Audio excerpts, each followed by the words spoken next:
the clerk please call the roll? Mr. Hoey, Here. Mayor Kennedy, Here. Ms. Martin. Here. Mr. Dakota, Here. Ms. Doherty, Here. Mr. Gendron, Here. Mr. Gignac. Here. 7 present.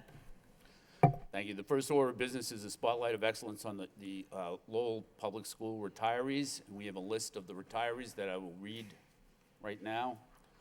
Claire Abrams, Christina Hearn, Elaine Bayless, Pamela Barry, Deborah Belgard, Kathleen Benishmal, Gail Bonin, Paula Magassano, Karen Briere, Linda Bullock, Kathleen Burke, Edward Burns, Rashmi Chang, Patricia Kogan, Virginia Cochran, Mary Jane Curry, Vandy Dooch, Elizabeth Higgins, Donald Hand, Herbert Hendricks, Mary Jakes, Billy Johnston, Sarah Langley, Robert Lefebvre, Diane Lewin Allen, Bela McCoskey, Robert Marion, Lillian Martin, Joanne Martin, Edith Martin, Kathleen McCormick, Susan McPhillips, Deborah Mellis, Jolene Muldoon, Nancy O'Loughlin, Terry O'Neill, Mary Beth O'Neill, Cheryl Ortega, Mary Papagello, I did my best, Rosalie Pulverenti, Roland Santos, Sombe Sassani, Susan Floyd Smith, Monty Strombelis, Carol Sutton, Lonnie Tangley, Maria Underwood, Bertha Vargas, Anna Vasconcelos, Joanne Waugh, Donna Hooley Traverge, and Doreen Yeomans. We thank you for your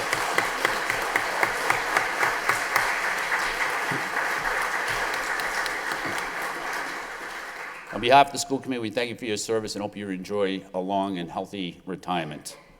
The next item of business is a spotlight on excellence for the science fair winners. Madam Superintendent. Yes, thank you, Mayor Kennedy. Tonight we're going to celebrate our science fair, science and engineering fair, let me clarify that, for 2016. It was a wonderful experience for all. We have some marvelous children here tonight who are the winners, and I'd like to turn it over to Martha Cohn, who is our Science and Social Study Coordinator. Thank you. Thank you for recognizing the wonderful hard work of our teachers and students who participated in our 3rd annual Science and Engineering Fair for Lowell Public Schools. This year, we were able to restore the program at the high school, and we have the STEM advisor with us tonight, Emily Steinberg, and her student, Catherine Huang, who will speak about her project. Catherine earned a prestigious honorable mention at the high school state fair held at MIT in Cambridge. With very short notice, Lowell High School was able to produce some outstanding projects. I would like to introduce Catherine to come up. Hello, everyone. So my project was called The Effects of PVC char on the Rate of Transformation in E. coli. Basically, what I studied was how burnt plastic affects the ability of bacteria to take in DNA from its outside environment. So transformation is actually how superbugs form. You might have heard of them in the news lately. Superbugs, they are bacteria that are resistant to multiple antibiotics, so obviously that's very important to our health and our safety. Also, PVC is a type of plastic that's used everywhere in our daily lives, so the results of this research are obviously very important to us. So I worked with a microbiologist teacher at my school to conduct the experiment, and what I found was that PVC char decreases the rate of transformation in E. coli. I learned a lot from the science fair experience, including not just the actual scientific knowledge, but also how to present my findings, and I definitely enjoyed it. Thank you.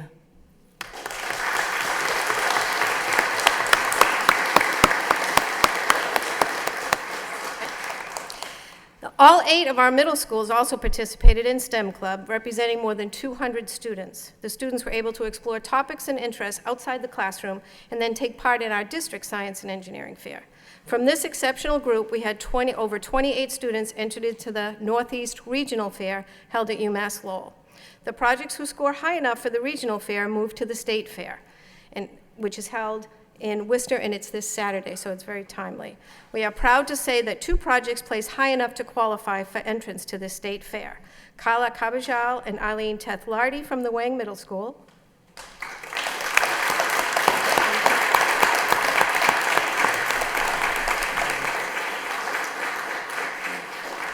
And Adashri Hande from the Daily, also.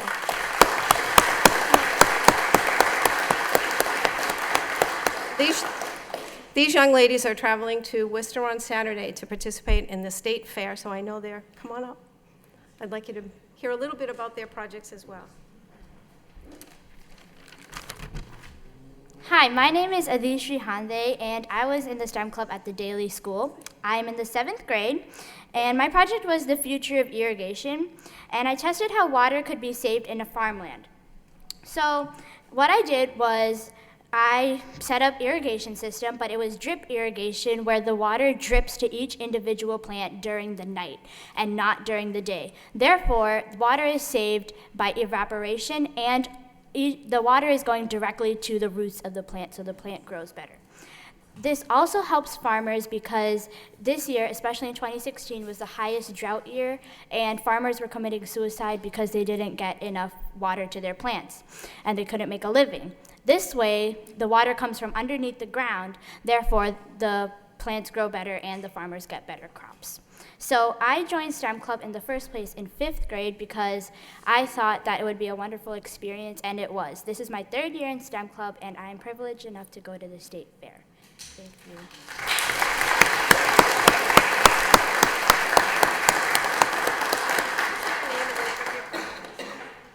Hi, my name is Arlene Tetolarty. And my name is Carla Carvajal. And our project was about rates of photosynthesis corresponding with types of lights. So we tested plants and different lights to see what plant would grow faster depending on the type of light. And the type of leaves we used was like bok choy, lettuce, spinach leaves. Yeah, and we type of lights were fluorescent, incandescent, and sunlight. And we expanded on our project since we were going to state to make it a little more better. Yeah, so this is my 2nd year in STEM Club, and I started when I was in 6th grade. This is my 3rd year in STEM Club. I started in 5th grade. And we're just happy to go to state yeah. fair.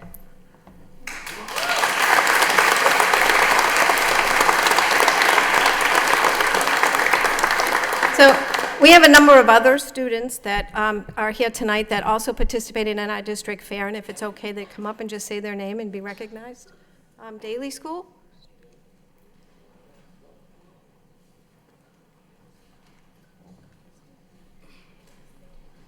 Hi, my name is Shaden Brooks. What was your project? I am from the James S. Daly Middle School in Lowell, Massachusetts. I joined STEM Club because I want to be a robotic engineer. The title of my project was Saltwater Energy.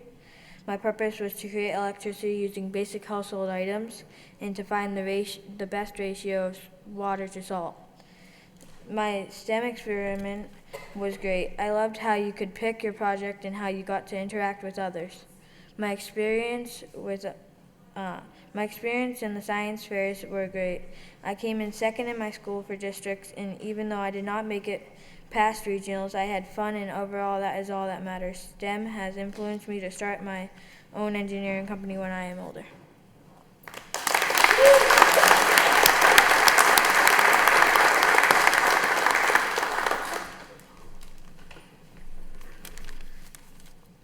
Hi, I'm Nicole Beulah, and I'm in the 7th grade at the Daly Middle School, and the reason I joined STEM was because it was something new where I could do what I liked and still have fun with it too. Hi, my name is Linka. I go to the Daly Middle School also. I'm also in the 7th grade. Our project was the lying experiment, true or false, and it was pretty much about lying and why people do it and what are the most common signs shown while lying, and we pretty much worked on it every day for hours, and we do experiment on 37th graders. We feel thankful that we were allowed to participate in and learn more in STEM, and we both believe that children from other schools should also have a chance to see if they want to have a future career in science, math, engineering, or technology. And we both hope to participate in STEM again next year.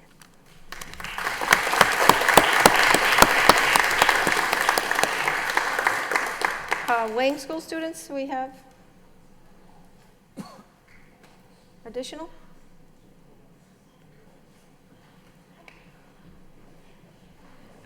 There. Oh, I'm sorry. Hi, my name is Shivam Desai, and I'm from the Wang Middle School. I'm in 7th grade, and this is my first year in STEM Club. My project was it was called Deflation Nation, and I wanted to see if the Patriots were actually cheating in Deflategate, or just they were getting accused because they're so good. So I asked Matt Smith for help. He's a Lowell High School QB, and Mr. DeProfio gave me a PSI air pump and 6 brand new footballs to use. We tested it in the backyard in the back of the Wing School, and we learned that the Patriots, they would not cheat. It was not hard for.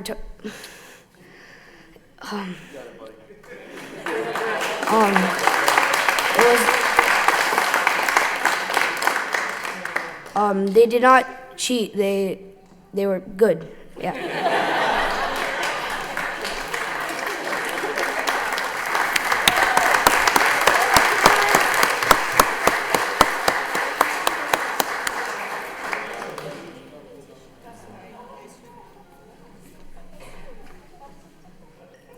Hi, my name is Allison Falcha, and I'm an 8th grader at the Wang Middle School. My STEM fair project was called Germination Nation, and it explored what liquids you could soak corn seeds in that would make them grow better. So I took 3 corn seeds, and I soaked 1 in milk, 1 in water, and 1 in orange juice. And at the end of my experiment, I found that the one soaked in orange juice grew better. It was surprising, but that's what science is. You learn things. You learn things. So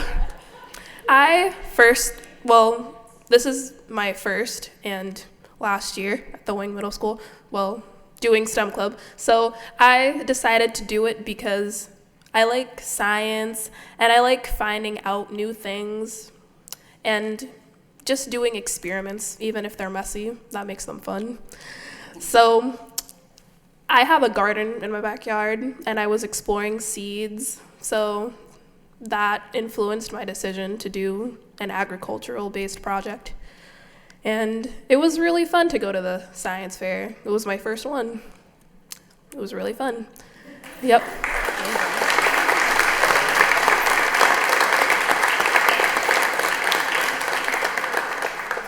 So for those 8th graders, I'd like you to meet Ms. Steinberg, who will be doing the STEM Club at the high school, so it doesn't end there. So as you can see, we've had some pretty amazing projects, and these kids are just awesome. So this year we had a winner at our science fair. We took the highest average of the school projects, so some had more than others. Average seemed fair. And so we have a trophy that was made by by Craig Kaminsky.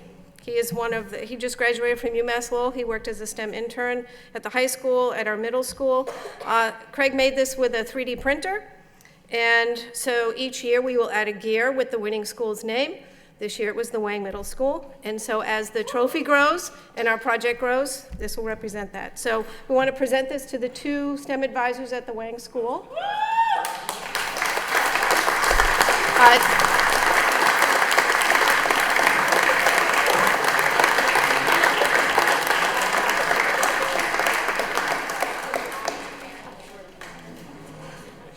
So on behalf of the Science and Engineering Fair, we present this trophy to John King, Scott Potter, who are our STEM advisors, Matt Stahl, who's the principal.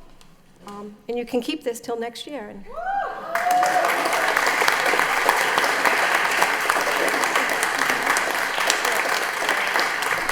Thank you, and congratulations for everyone that made this possible. Thank you.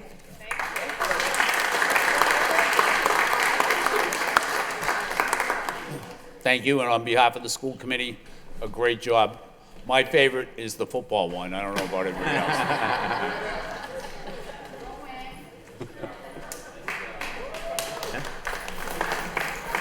Before we leave, I just wanted to extend an invitation to the school committee and the school department. On June 9th at 3:30, we're having a dedication of the greenhouse that's recently been built at the Wang Middle School, and a dedication of our Lion's Den in memory of Lorraine Wang, Dr. Wang's wife, which is a garden we have behind the school. So 3:30 on June 9th. So look forward to seeing you there. Thank you. Thank you. And I would just like to thank you for your continued support of Marty Cohn and all that she wants to do. To have the kids involved in authentic learning, I mean, they guide the entire project. We're the sage. We're not the sage on the stage. We're the guide on the side. And so I'd like to thank you for your support of Marty Cohn and everything that she's done to be able to get that going. I know it's after school now, but the more we can get that full time during the school day, that's where I feel it should be. So thank you again. Thank you.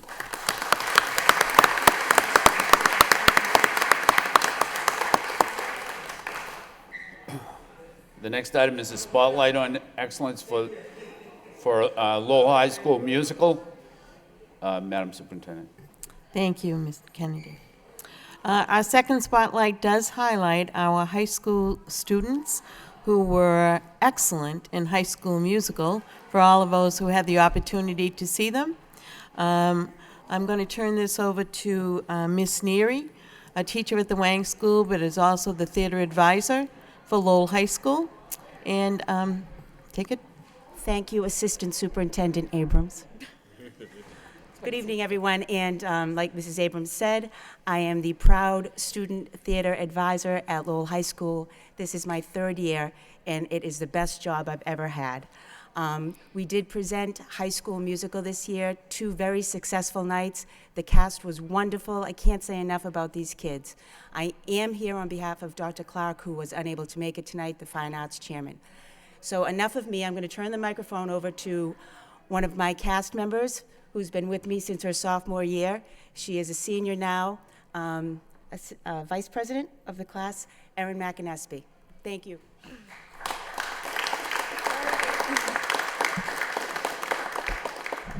Hey guys, I'm Erin. I played the role of Sharpay in High School Musical, and on behalf of the cast and crew, I want to thank you for recognizing us tonight. It takes a lot of people to produce such a big musical, and before we perform for you, I would like to take a minute to recognize those people. The drama parent group works endlessly behind the scenes working on sets, props, and costumes. You name it. Our tech crew built and painted the sets in order for our stage to look great. Former Lowell High School student Elmer Martinez set up all of our lighting. Miss Bubanis, who choreographed, Mr. Carney, who worked on vocals, Mr. Keefe and his band for a great accompaniment, and Miss Neary, our director, for the many hours spent making sure everything comes together. We will now perform a piece from the show entitled We're All in This Together. Thanks.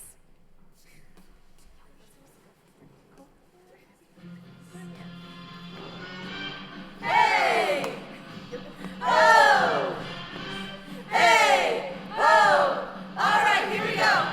Together, together, together, everyone. Together, together. Come on, let's have some fun. Together, we're there for each other every time. Together, together.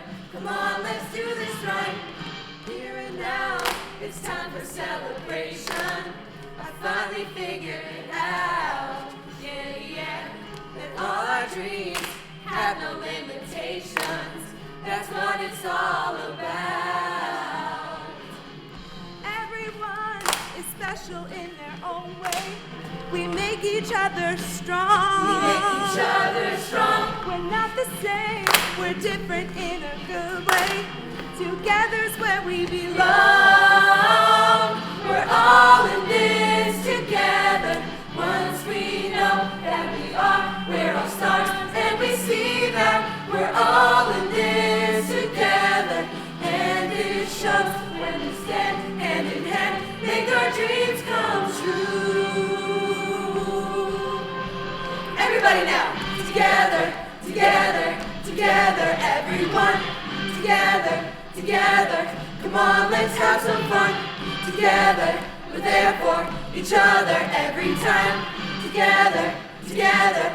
Come on, let's do this right.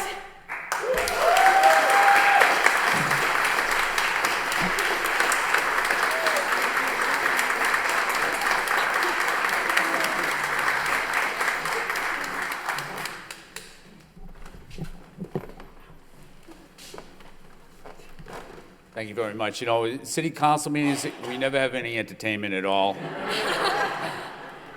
Maybe we should change that, but thank you very much. That was just great. You did a great job. Mr. Gendron. Thank you, Mr. Mayor. I just wanted to say what a great way to start a school committee meeting with first the Science and Technology Awards to show the commitment to STEM across the Lowell Public Schools.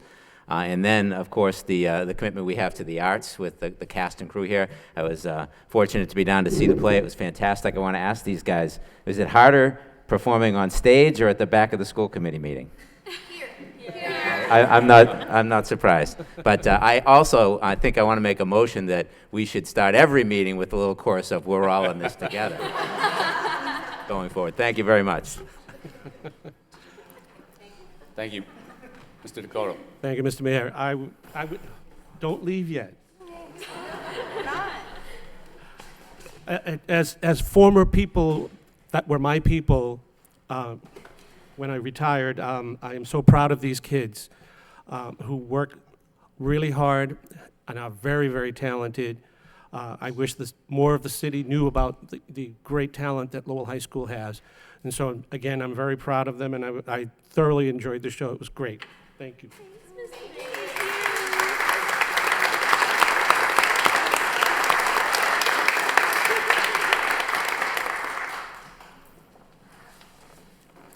Thank you very much. Next, we have approval of the minutes of the FY 2017 budget hearing of Monday, May 9th, 2016, and Wednesday, May 11th, 2016 for approval. Do we have a motion to approve both sets of minutes? By Mr. Gendron, seconded by Mr. Dakota. Discussion, all in favor, all opposed? So voted. And also a motion for the minutes of the regularly scheduled school committee meeting of May 18th, 2016. Do we have a motion to approve by Mr. Hoey, seconded by Ms. Martin? Discussion, all in favor, all opposed? So voted. If there's no objection, if we could take out of order item number 11, the Lowell High School Design Process and Selection Committee selection. And I think Mr. McGovern is here from the City Manager's Office to speak on that. Yeah. Yes. Yeah, Mr. Mayor, if I may have a few opening words to introduce them. At the last committee meeting, a member of the committee asked, does a member of the community have input in the design process for the high school project?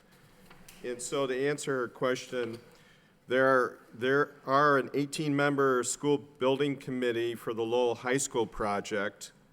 It was formed in early January of 2016. The committee includes officials from the city school committee and members of the public with architectural and/or construction experience.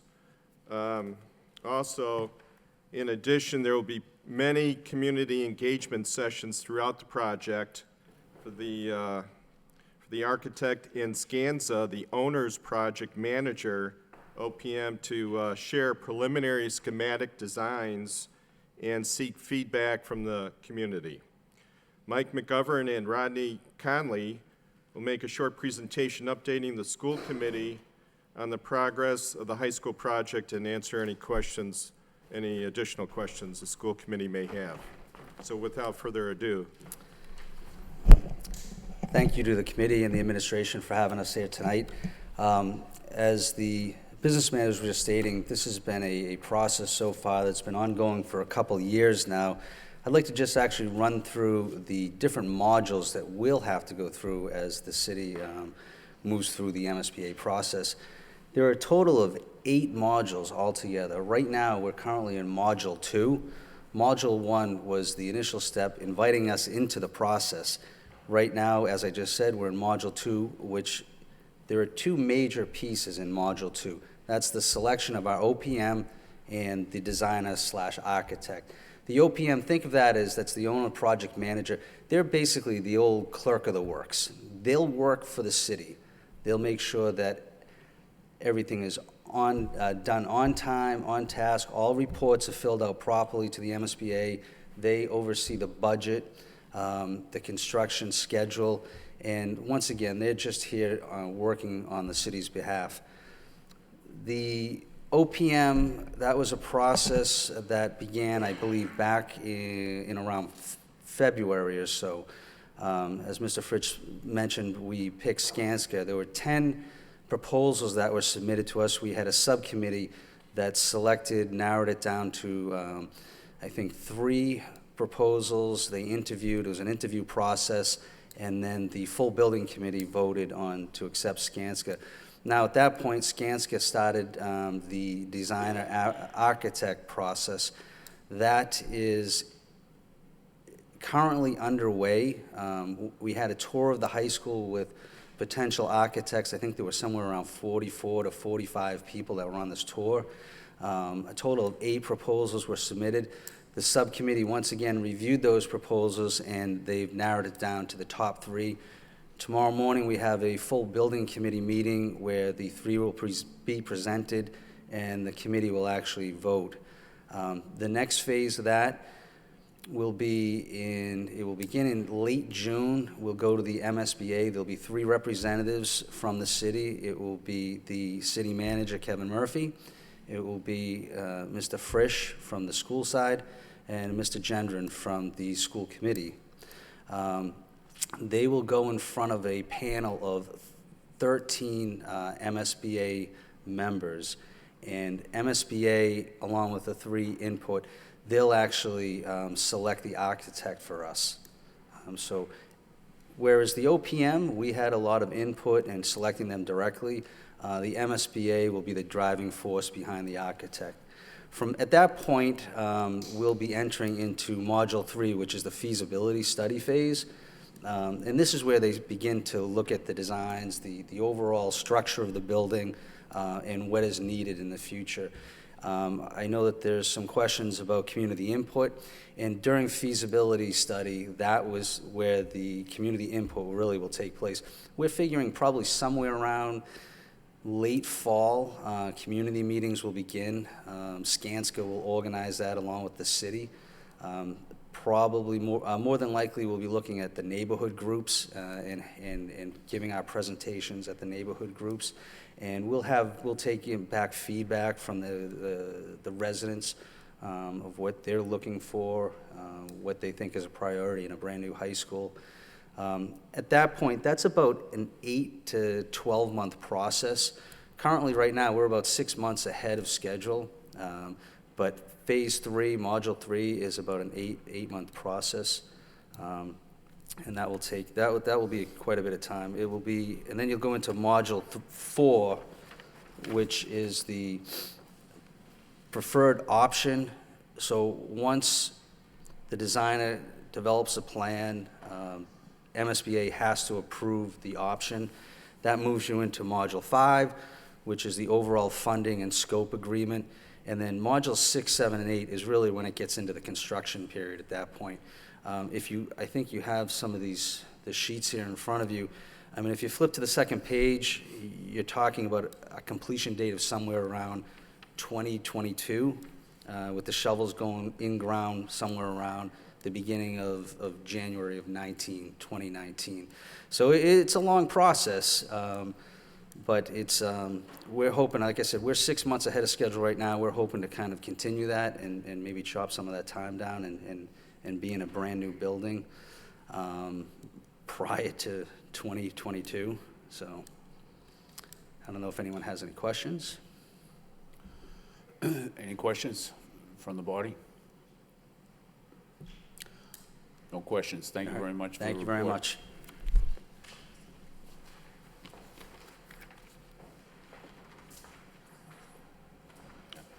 So we have a motion to accept that as a report of progress by Mr. Gignac, seconded by Mr. Hoey. Discussion, all in favor, all opposed, so voted. Next on the agenda, we have the items for permission to enter. Madam Superintendent. Thank you, Mayor Kennedy. Yes, I will ask Mr. Frisch to bring us through this at this point. Thank you. Thank you.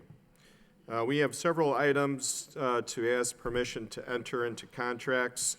The first one is the Green Dragons Incorporated for $4,800. The next one is Stephen Hills Foundation Incorporated for $6,000. Middlesex Community College for $45,000. Another one for Middlesex Community College for $35,000. And finally, the NRT Bus Incorporated for $4,718,050. Motion to approve. Motion approved by Mr. Gignac, seconded by Ms. Martin. Discussion. Roll call. Mr. Hoey? Yes. Mayor Kennedy? Yes. Ms. Martin? Mr. Dakota? Yes. Ms. Doherty? Yes. Mr. Gendron? Yes. Mr. Gignac? Yes. 7 yeas, approved.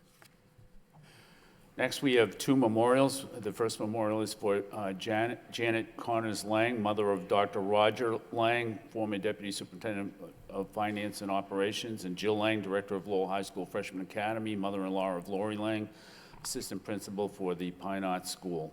And the second one is for Ernest Bracalis, father-in-law of Karen Bracalis, the Business Office Account Clerk.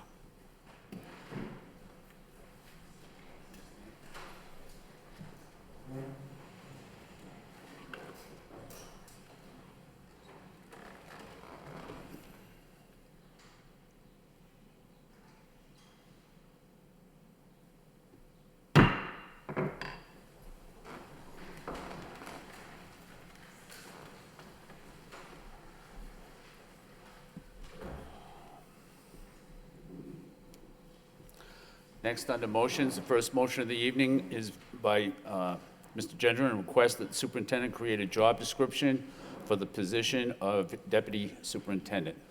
Seconded by Ms. Doherty. Mr. Gendron. Thank you, Mr. Mayor. I didn't realize when I put this motion on the agenda that we're actually going to be modeling the position of deputy superintendent here at the meeting this evening in the absence of our superintendent. But nonetheless, this is a role that we've had in the city of Lowell Public Schools for a long time, but it's never been formally defined what deputy superintendent means. And I think it's a relatively small description of what the responsibilities and duties are of that designation. It's not a new position, it's just a designation that we don't really give to somebody on our staff. So I'd like to see the superintendent formally define what that is. Thank you. Thank you. Any further discussion? All in favor of the motion? All opposed? So voted. I'd ask Mr. General to take the chair. We have speakers for the next, he'll take the chair for the next 3 or 4 motions. We have speakers for those motions, and I just would remind the speakers that we have a 3-minute time limit.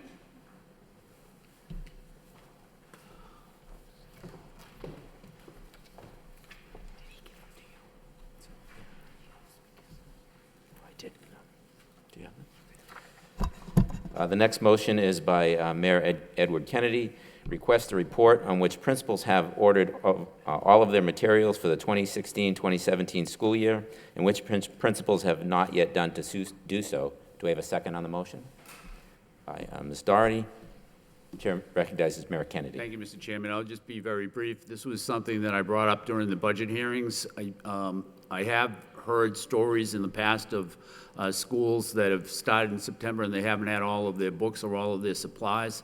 And it seems to me that all the principals have a responsibility to make sure that they put their orders in for the materials that they need in a timely fashion so that they're available on the first day of school.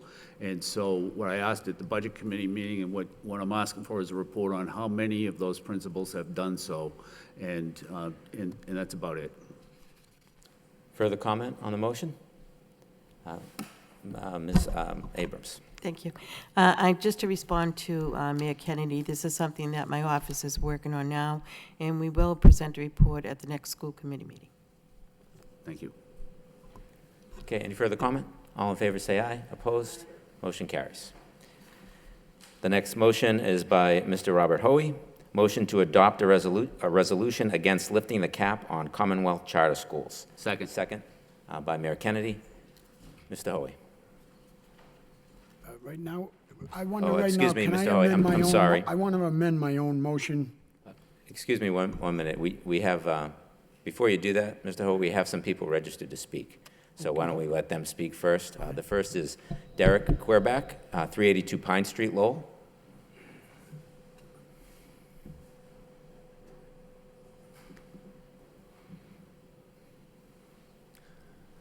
Thank you. Trying to figure out how we could do this to the children of our city. Other than our apparently corrupt system that prioritizes out-of-district students and historically manipulates the wait list at will, charter schools are the only real choice most of our kids have. We live in a city where the average household income is less than $40,000. Compare that to a Lowell public school teacher with children of the same age, $70,000, $80,000. Yeah, some school teachers are at 60, some well over 80. The salaries are online, you can check it out.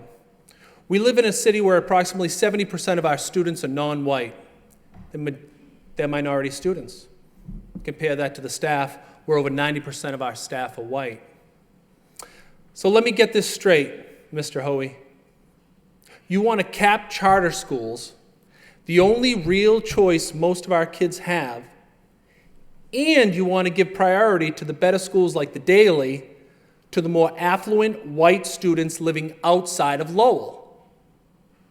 Does that seem right to anyone? The only way we can break this economic cycle that many of our impoverished kids are living in is by giving them the foundation in life that starts with an education at a school like the Daily. But this council won't do that. Rather, you'll prioritize out-of-district kids and leave your constituents to scramble for the scraps. The only real choice these kids have when they are denied a school like the Daily, whether it's to an out-of-district kid or it's to manipulation in the wait list, is the charter school. They can't afford private schools, and they can't get rides for school choice if they want to go to Chelmsford. You know, I'll take my 3 minutes. Just let me know when I'm done. You know, a young man spoke May 18th, Sean O'Keefe.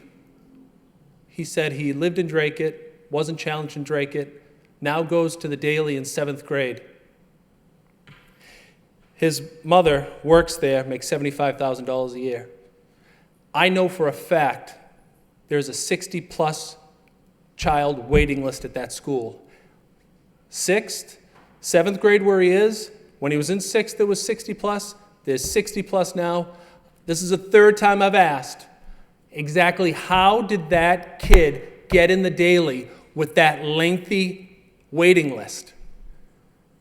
There are people here tonight who have had their children on that waiting list for the same grade he's in. I'm sure my time's up. Yeah? Is that what you're looking at me for? Finish your sentence. Go ahead. No, it's all right. Thank you very much.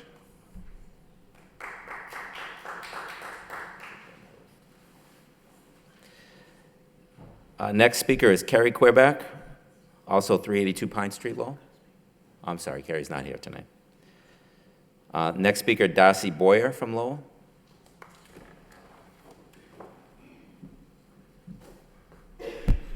Hello, my name is Darcy Boyer, and I live here in Lowell. My son is in kindergarten in the Lowell Public Schools, so we have a long way to go together. I'm here to speak in favor of the motion to adopt a resolution against lifting the cap on Commonwealth charter schools. And first, let me congratulate all of the students that we saw here, the public school students that we saw here earlier tonight, who showed us what they can do, and that is why we're all here tonight. Also, I'd like to thank the committee member, Bob Hoey, for bringing this important issue to the floor of the school committee. I'd also like to thank Mr. Gignac, Ms. Martin, and Mr. Hoey for attending the April meeting we hosted with Citizens for Public Schools to discuss the impact to public schools of lifting the cap on charter schools. The state has already failed to fully reimburse local districts for money lost to charter schools that currently exist, and now they want to add more? That's just crazy. Now, do I think our public schools are failing? Definitely not. Do I think they could be better? Yes, of course. But increasing the number of privately run charter schools is not the answer. I bet if we ask those of us, many of those of us, who are invested in public schools, the parents, students, teachers, public officials, and administrators in our community, how we can improve our schools, we'd come up with a great list of ideas that does not involve giving public money to private corporations that are not accountable to local communities. I'll start that list of ideas. Number 1, Massachusetts must update the formula for how it determines local funding of schools. The formula was developed almost 25 years ago and has not kept up with our changing technological needs or demographic changes. Our schools are chronically underfunded, and we wonder why we are struggling to meet the needs of our students. This environment that we create by underfunding is perfect for the charter school privatizers to swoop in and offer a miracle fix. Second, we need to push back on federal testing mandates that suck time and resources away from our schools. We need to let teachers teach and students learn in an environment that encourages well-rounded education, that celebrates and encourages the arts, physical activity, science, and social studies. English language arts and mathematics are important, but focusing so heavily on them at the expense of other curriculum does not create a vibrant learning or teaching environment. So that's a start. That's the beginning of my list. I'm sure you could add other things.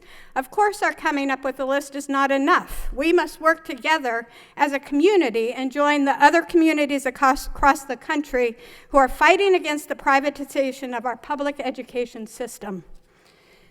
We always hear that charter schools can be innovative, that they are not bound by the bureaucracy of traditional public schools. Well, public schools can be innovative. They can adjust to and meet the differing needs of students, but not when they are hamstrung by state and federal mandates that tie funding to test scores that do not adequately or fairly measure how well a school is performing. I do not want to see more charter schools open up and have parents cut and run in the mistaken belief that their kids will get a better education. We need to stay in our local schools and fight for excellent public schools for all children, no matter where they live. I believe in public schools that serve all students, not just those that conform or test well. I believe in qualified unionized teachers who are valued and respected. That is what our public funds should go towards, not private corporations and foundations whose primary objective is to make money, not serve and educate our children, almost. You can just wrap it up. That would Okay, be good. Thank I you. urge this committee to join the over 50 communities in Massachusetts who have taken a stand against raising the cap on charter schools. Over half of all 26 gateway cities have signed on. Let's add Lowell to that list and work to bring others on board. We need to send a message that to state decision makers that enough is enough, and we want public funds to go to public schools. Thank you. Thank you.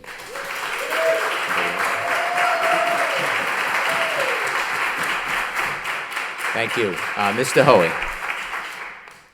Thank you. I want to amend my own motion here. You can just do, if you want to make a change, you can do a friendly amendment to your own Okay, motion. I want to, at the end of it, I just want to say if it's approved, I want to send it over to the city council to have them join up with us. So you'd like to. So I would say, why don't we take the motion as listed, and then we can take a follow-on motion after that to refer it to the city council. That's Is that all fine right? too. But the real reason for me personally why I brought this up, I've never been a fan of charter schools. I was on your school committee back in 1995, and I thought at that time it was a tool for government to bash unions. That's how I really felt about it, and I still feel that way. But also how much money it's taken away from the Lowell public school system, and that's why I brought the motion tonight. Thank you. Thank you, Mr. Hoey. Anybody else wish to? I'm sorry. Was there another registered speaker that we missed? I think we have to stick with the registered speakers right now. I'm sorry. We set that rule on early, Mickey. I'm sorry. Yeah, not right now. Ms. Doherty. Thank you. I'm going to support this motion. I'm not someone who's out and out against charter schools. I think as a parent, we need to have those choices and that options. The idea behind having these innovative approaches to education, there is some benefit if there's sharing that goes on between the groups, and unfortunately it's become so divisive that doesn't seem to be happening at all. My real issue, my real problem with charter schools is the funding. It's pulling from the true public schools, the traditional public schools, where we take all students and we have many challenges that we don't have the resources to support. So that would be my position on charter schools, and I will be supporting this resolution. Thank you. Thank you, Ms. Doherty. Mr. Dakota, did you want to speak? Thank you, Mr. Chairman. I agree with you. I will also support this motion because if charter schools were to be on a level playing field with the public school systems in the state, there would be significant differences that would come to the fore because they are not really working on the same level playing field that we have to live under as public schools. So until that day happens, that charter schools have to follow the same rules that we have to, then I might support the charter schools. But right now I don't. Thank you. Okay, thank you. Anybody else? Ms. Martin? I do agree with the comments of my colleagues, and I'll also be supporting the motion. And I'd just throw out a thank you for the groups that are working in the state, kind of bringing this, what was, I think, kind of individual districts, but giving us an opportunity to be part of a larger movement right now for the Lowell School Committee to be able to join with those other gateway communities and other communities across the state to kind of voice our concerns on this important issue and be able to kind of bring that together as one, we hope, strong voice back to the state decision makers. Thank you.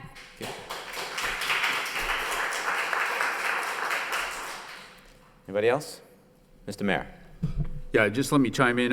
I'm happy to support the resolution. I think it's a really good resolution. I think that, as Ms. Doherty said, the real objection is the funding. And until the funding changes, I think that resolutions like this and positions like this are important for municipalities like Lowell across the Commonwealth. Thank you. Anybody else wish to make a comment?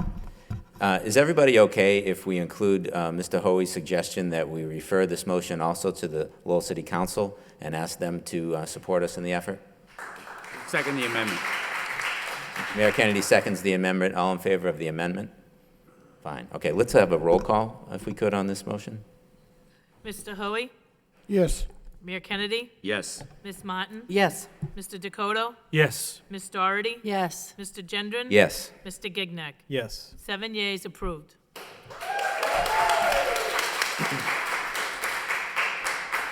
Next motion on the agenda by Mayor Edward Kennedy, request that the superintendent provide the school committee with a report estimating the total financial impact of continuing at the policy that allows 36 students whose parents are Lowell School Department employees to attend Lowell schools. The report should also include the cost estimate or any ancillary or domino effect cost triggered by maintaining the policy for the 2016-2017 school year. Second by Ms. Doherty.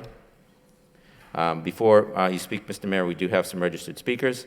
Mr. Derek Querback from 382 Pine Street.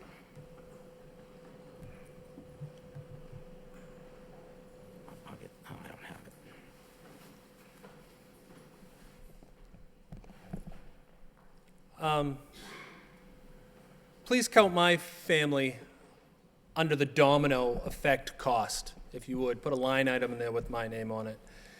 This should be counted to the tune of $26,000 a year, and by the time my children finish high school, chalk that up to $195,000. I'm sure a lot of children in the charter schools, in the private schools, and taking school choice outside of Lowell are kids that, due to the Lowell Public Schools' inability and outward refusal to prioritize the children of this city, Lowell kids, the children of your constituents, the children of the people that voted each and every one of you in and hopefully out. As I've said in the past, my efforts to correct this issue, the wait list, the out-of-district students, won't benefit my family personally.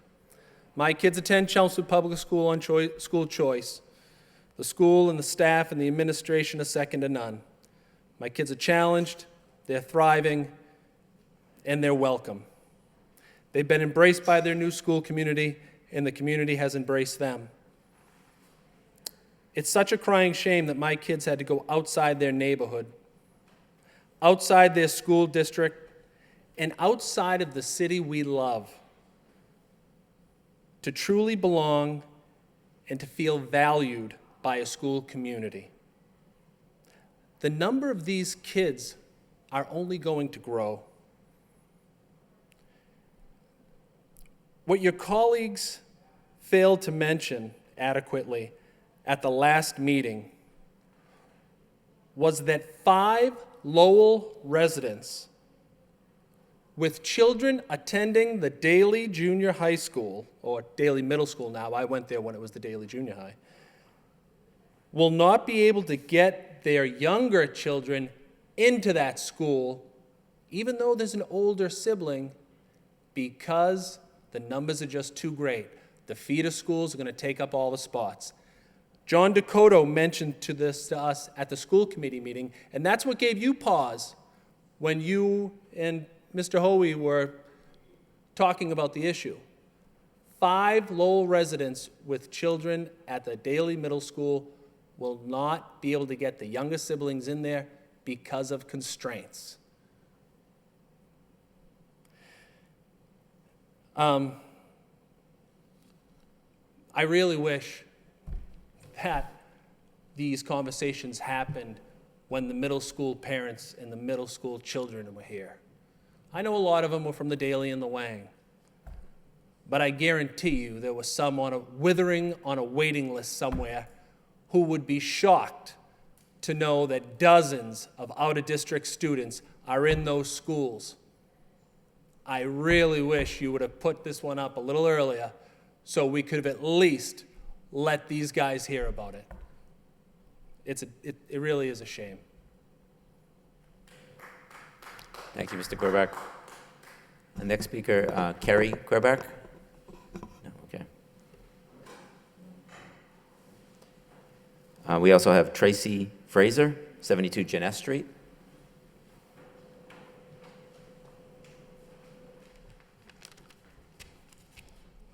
Hi, my name is Tracy Fraser. I live at 72 Jeunesse Street with my husband and 3 children. I have a 5th and 6th grader at the Butler, and I have a 3rd grader at the Washington. I knew I could go to the Family Resource Center on the first day of 4th grade and put my child on the waiting list for the Daly School, which is only like 3 minutes from my house, short walking distance. So on the first day of 4th grade, I did just that.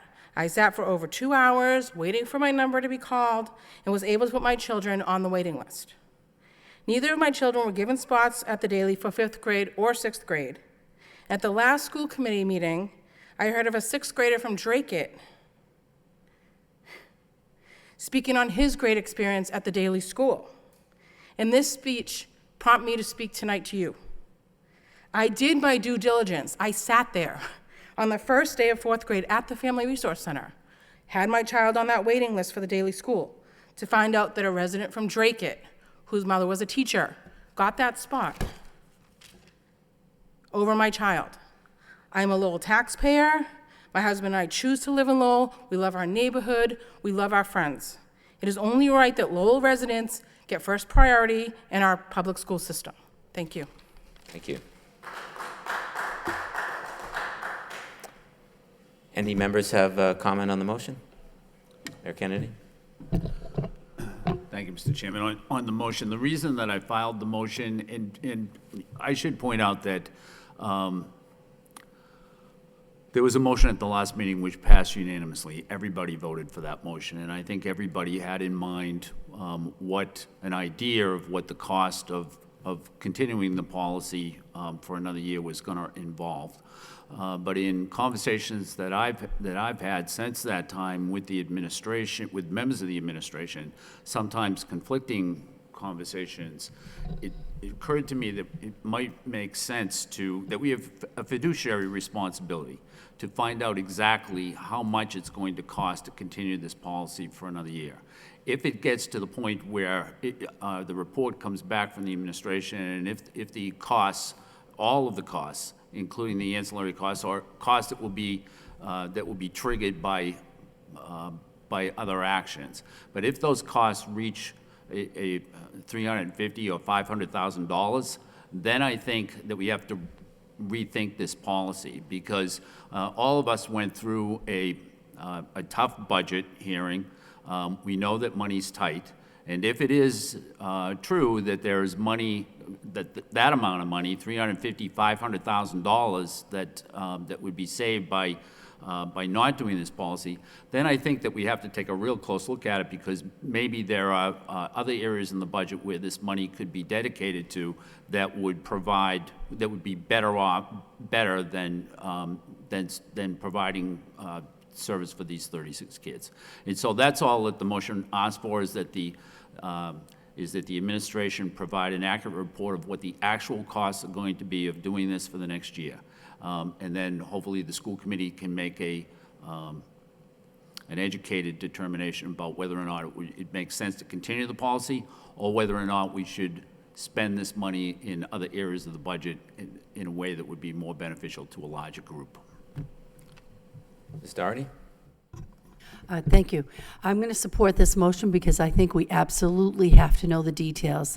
The issue that we faced a couple of weeks ago, at least I'm going to say from my perspective, was we were being asked to make a decision from the very get-go. The first priority has got to be our residents. I don't think anybody here disputes that, but we had a long-standing practice in place. We had children in these schools, and we were asked to make a decision, grandfather them all in till they finish, or throw the whole thing out. There was no good middle road without the information. This motion gives us one step. The fiduciary one is definitely an important one, but there are other issues we need to be looking at based on a motion Ms. Martin had at the last meeting, which I guess was a former motion you had, Mr. Gendron had, back in 2015 or earlier this fall, I don't know, looking at the population explosion and the trends. What are we doing with the bubble of the fourth graders? What happens when the bubble of the fifth graders becomes sixth graders? We have a much bigger issue than just these 25 students. I'm sorry, 25 families, 36 students, but many of them will be moving to the high school, or several of them, where we don't have the spacing issue.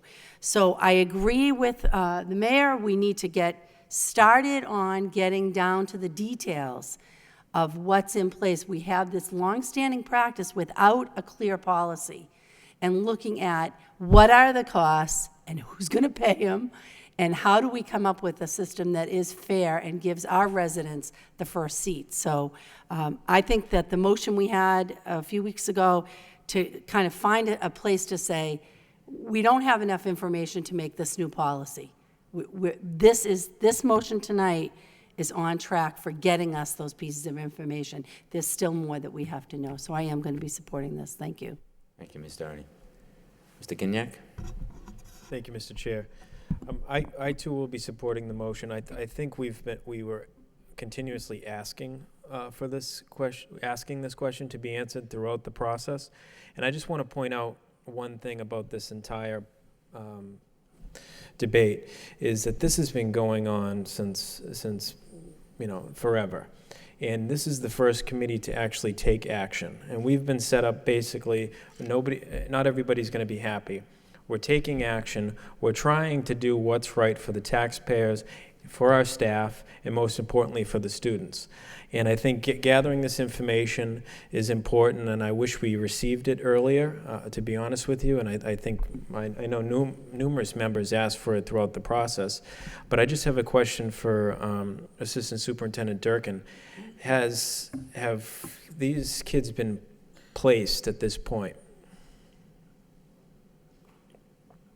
So these students, as far as the counts, yes. Okay. And there was a question regarding one of the... There is a question that I posed to the committee relative to the one pre-K student. That's the next motion, so sorry for jumping the gun. But I think it's worthwhile, but I think it's important that we get this response, rather quickly. If it's the decision of the body to change their mind, we'll need to do that ASAP. So I almost feel obligated to put a timeline here, because we did ask for this before and just never received it. But I trust you. Okay. Ms. Doherty, did you have a comment? Sorry, that just made me think of another thing that we've asked for that's related to this whole issue, and that's coming up with, as Mr. Hoey mentioned back at the subcommittee meeting, way back, about getting a plan for having transparency on that wait list, and a plan that clearly spells out, what is the path to get a number on the wait list. And maybe there is something that I don't remember seeing, but we didn't come up with an actual vote. We haven't moved on that. But that's another piece that we need to look at, so that there is confidence in the community that, this issue of somebody coming in from out of district and replacing somebody who has a sibling already at the wing, let's say. My understanding was if you have a sibling at the school, you go to the head of the list. That's one of the ways that you move through the list. But that clarification is as important as these other pieces. Thank you, sir. Ms. Durkin, did you want to address that? Yes, thank you. The wait list has been prepared. There is a little bit of a snafu in the creation of it, with the technology department being able to separate out each school individually. So what you will receive at the next school committee meeting, it's actually fairly close, ready to go. You will receive, and the families will receive it also. It'll be posted online. You're going to get one running record of all of the schools. So if your child is on the wait list at the Bailey School, they will start first. So if you've got a child on the wait list at the Wang, you'll just have to scroll down the page until we get all. We wanted to get it timely to you. This was asked 2 meetings ago, so they've been working very hard to make sure that they get it straight for everyone. Students will be assigned a number, and then there'll be specifics relative to how our process is if you're a sibling, and that information. So that'll be ready to you to look at next committee meeting on June 15th. Further comment? Ms. Martin? Thank you very much. Just on the, excuse me, on the motion itself, as we're going through this process and pulling together this information, which, as I agree, we've certainly been looking for these hardcore numbers and have gotten different information over the course of time. So if we could really just nail that down, that would be hugely helpful. But I'd also say we also need to be aware of the other side of this coin, and if we could, as part of this report, receive some information regarding our exposure in terms of past practice and what that could mean for us in terms of cost as well. Obviously there are 2 aspects of this, and I agree with my colleague, Mr. Gignac, having been given this situation, we're tackling it and trying to resolve this situation in a way that is reflects our commitment to the Lowell community, but doesn't do so at the expense of individual children. So I think that the idea of putting a 1-year grandfather in so that we could take the time to make well-founded, reasonable decisions, I still feel was a good one.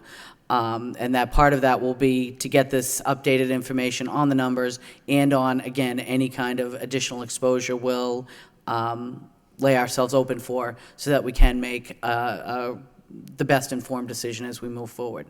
So, moving forward, I would be certainly supporting the motion, but asking, and I don't know if you want that as a friendly amendment, that we also consult with our labor attorney to determine any exposure that any immediate action would have.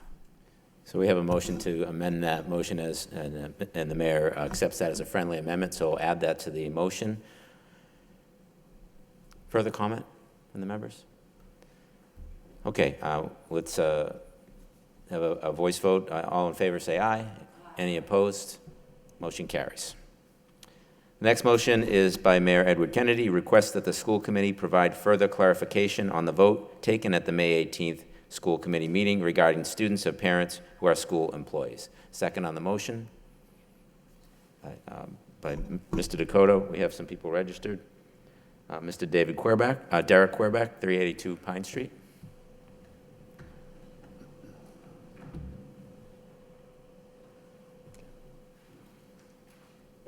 Mr. Mayor, I don't blame you for needing clarification. The motion and the vote were both convoluted at best at the last meeting. Now, if you're going to clarify, please clearly state, we, the school committee, vote to prioritize children living outside of Lowell over and above the children living inside the city of Lowell. That's how you could clarify it. A few of you said at the last meeting, these people, speaking of the out-of-district families, did nothing wrong. We can't tell them to leave now. The school year is almost over. They won't have time to make plans to start school at their communities in September. Won't have time. It's easy. They register their kids and they send them to school in the fall. Don't worry about the other communities. I guarantee you they prioritize their children. Okay? The bus will pick them up and everything. What about the 60-plus kids on the waiting list at the Daily who are hoping and praying for news to come in that their number is up? What did they do wrong? Those kids didn't do anything wrong. When you allow such abhorrent practices to continue, we, the taxpayer and the residents of this city, have no other option but to speculate as to the reasons why. Are we the wrong color? Are our families not affluent enough? Are we not connected? I heard Rita Murcia speak briefly but passionately about this issue during the last city council meeting. She said, "This is my business. These people are my constituents."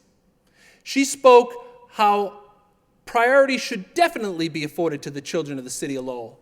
She spoke, I believe, out of frustration and with a bit of disbelief that any school committee anywhere would prioritize kids outside a community over their own. These strong ethics on her part may be why she's elected term from term with overwhelming votes. The people of Fox 25 couldn't believe it either. They were shocked enough to interview my family and Rodney Elliott. And they ran that news story last week. Congratulations, committee. Now the whole state and parts of New Hampshire share in my disbelief. Now, some of you may be looking for reasons to continue this destructive and costly practice. Your true motives for doing this are your own, so keep them. However, I have heard some people cite past practices. Past practices, they don't apply here. It's just smoke and mirrors. If you want to continue under the guise of past practices with this destructive practice, fine. Give the out-of-district students spots in schools that don't have a waiting list. Let them go to the schools that aren't sought after by the taxpayers. And once and for all, prioritize our kids. Thank you. Thank you. Ms. Corbett, did you want to speak on this? Okay. Any others? Any comments from the committee? Mr. Mayor, I'm sorry. You would be okay, first since it's your Mr. motion. Chairman. I'm a rookie here. Give me a break. Once again, first of all, let me just go off point for just a moment to point out, because I think it's worth pointing out, that the policy that we're talking about is a policy that's been in place for a long, long time. It's been in place long before this school committee was in place, and it's been in place long before I was the mayor. And there were other people, and there were mayors who sit on that city council that were mayors on its school committee when the policy was in place, and nothing was done then. And I think that probably it's become an issue now, but everybody that wishes to speak on this should try to remember that this isn't something that this school committee created. It's something that this school committee is trying to resolve.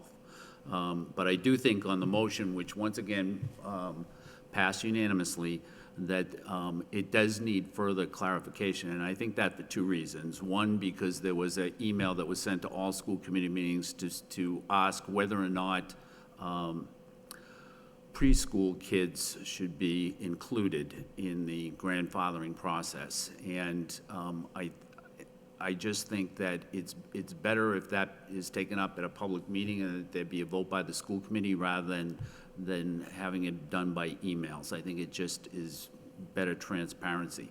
But I also have received inquiries from people who wonder what grandfather means. And to them, and I don't think that the motion was necessarily ambiguous, but I do think that it's worth clarifying what the committee meant by grandfathering. My understanding was that the grandfathering was for 1 year period, so that it didn't mean, for instance, that if somebody went to school in the first grade and they were grandfathered, that they could then stay in the district for year after year because they were grandfathered when they were in the first grade or the fifth grade or whatever grade. That the grandfathering was just for a 1 year period. And I do think that the school committee should voice exactly what it meant on those two items, and that's the reason for the motion. Further comment on the motion? So, well, if there's no further Mayor Kennedy? comment, I would like to offer as one motion, because it's my understanding that what we meant by grandfathering was that it would just be for a 1 year period, and that we would then come up with a plan going forward, so that anybody that was grandfathered under the motion that passed last week, that would only hold for 1 year. It doesn't hold you in the district for your entire career as a student in Lowell. And so I'd make that clarification as a motion if I could. Ms. Martin, you're the maker of the motion.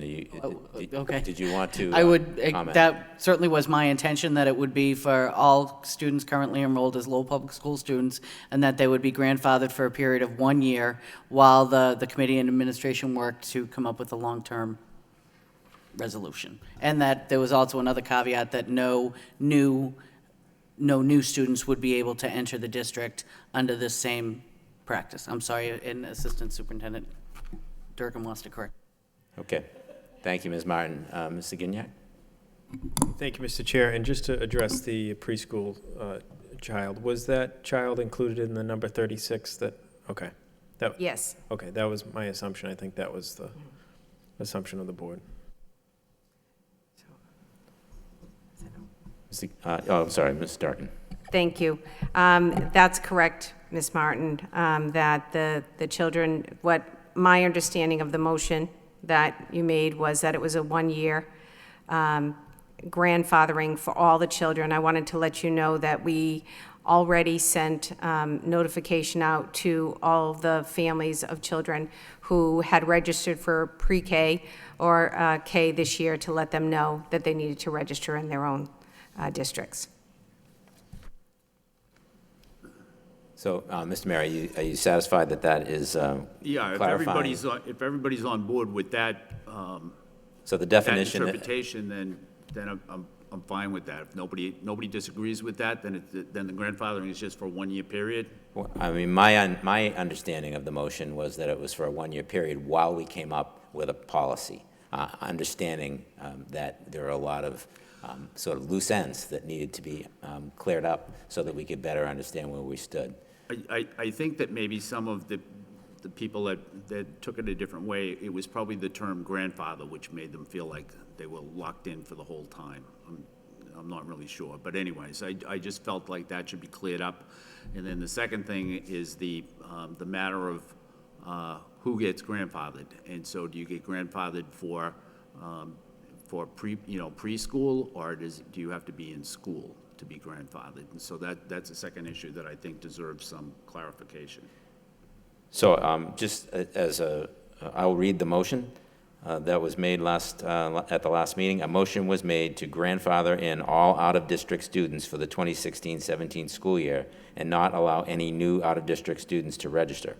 Also to work with the administration to move forward with a policy in FY 2017. I took that to mean that any student in the Lowell Public Schools currently would be allowed to move forward.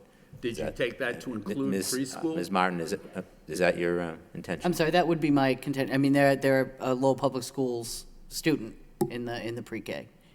in our pre-K program. So I would consider them that. Is that what the whole school committee, that's anybody- not the any- way I interpret it, but maybe there's a majority that interprets it the way you interpret it, Ms. Martin.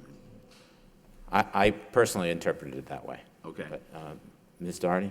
I think part of it was there was a number given to us of 36 students, and that included the preschool student, or was there more than one? One preschool student. So that 36 was the group that we were saying, okay, we'll give them another year. Nobody knew until we figure this out.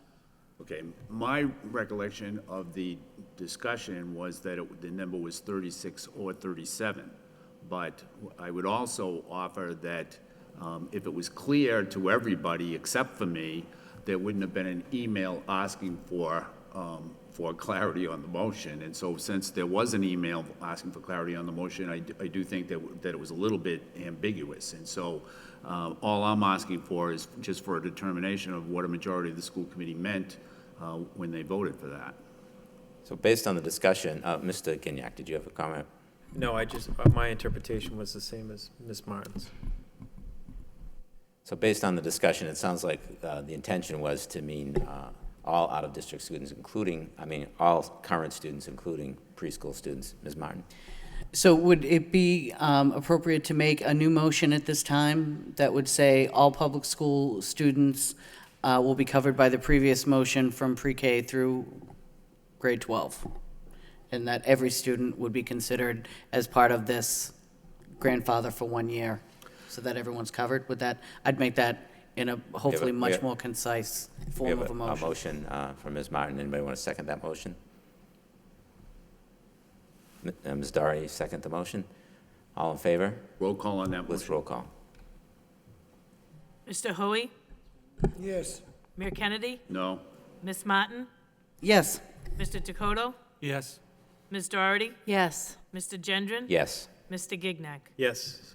Before the vote's recorded, I'll change my vote to yes. 7 yeas, approved. Okay. Anything further, Mr. Mayor, on that matter? Okay. Thank you.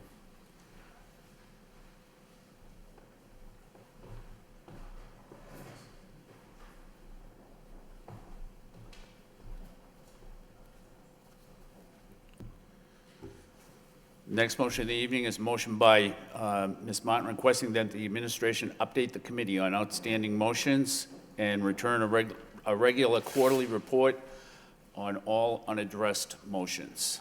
Seconded by Mr. Hoey. Ms. Martin. Thank you. Just a request that we return to the past practice of having a quarterly update of all outstanding motions so that the full committee has an opportunity to review what has and hasn't been resolved. Thank you.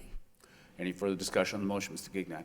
Thank you, Mr. Mayor. Along those lines, I think we should get back to the practice where year-to-date finance reports were sent out monthly.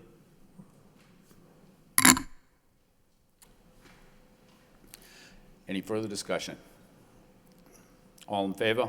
All opposed? So voted. Next is a motion by Ms. Martin requesting that the administration bring forward their recommendations for amendments to the Lowell Public Schools purchasing policies as previously discussed at the January 27th Policy and Procedure Subcommittee and the February 3rd Lowell School Committee meeting. Seconded by Mr. Hoey. Ms. Martin. Thank you, Mr. Mayor. Again, this was a conversation that we had regarding our permission to enter and how that was going to be managed on the school side. I know we had some conversations regarding concerns that the $5,000 limit that has been the policy here in Lowell, there was a request, I guess, to move it up to $10,000. There was some concerns from the committee on that. We had left it that the administration would come back with a recommendation, and we just haven't gotten that yet. My sense is that the permissions to enter at this point have been returned to the $5,000 limit, that there haven't been any contracts entered into that went, but then again, we wouldn't be aware of it. So, but if we could kind of get some confirmation on the administration's recommendation, and then the committee can vote up or down and move forward. Thank you. Thank you, Mr. Gignac. Thank you, Mr. Mayor. Just along those lines, I believe that original recommendation was from the interim school business manager. So, Mr. Frisch, do you have an opinion on this? Well, at this time, we like to keep the status quo as to what the current practice is, Yeah. which was the 5,000. At a later time, when we have more time, we'll revisit that. Sure. But at this time, we like to keep the current practice. Great, thank you. Any further discussion? All in favor of the motion, all opposed, so voted. The next motion of the evening is a motion by Ms. Martin requesting that the administration update the committee on when it can expect to receive a report on the annual principal evaluations and the current status of our teacher evaluations across the district as requested at the May 4th meeting of the Lowell School Committee. Seconded by Mr. Hoey. Ms. Martin. Thank you. I mean, obviously a very quick motion. I'm just looking to find out when we can expect to receive this report. It was requested last month.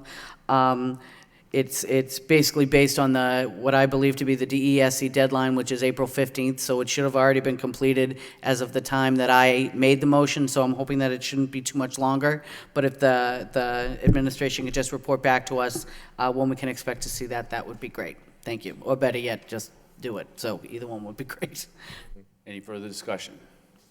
All in favor, all opposed, so voted. The next motion of the evening is a motion by Ms. Martin requesting the presentation from the Office of Curriculum and Instruction to feature a report from a school or district team on a successful curriculum initiative taking place in the district. Seconded by Ms. Doherty. Ms. Martin. Thank you very much. This would just be a periodic motion that that I make so that the full committee has an opportunity to see some kind of particular curriculum innovation that's happening in our district so that we can all celebrate that. Thank you. Madam Superintendent. Just to respond to that, Ms. Martin, I have been in contact with the school, so we will have a presentation from the Washington School, the June 15th meeting. Thank you very much. I appreciate it. Ms. Doherty. I just want to say, I love this, the concept, the motion, and I think tonight's report on the STEM, I mean, this is the kind of stuff we should be sharing, you know, what different programs or different schools are doing, and really learning and growing from each other that way. So it's really a great idea. And whenever you have the kids here talking about what excites them about learning, it just reminds me why we're here. So I think it's great. Thank you. Mr. Dakota. Thank you, Mr. Chairman. I'd like to follow up on that as well. I think that the Lowell Public School System is the best kept secret in the city. I think we don't do enough advertising about that. I don't think the newspaper advertises nearly enough about what is happening in our public schools in this city.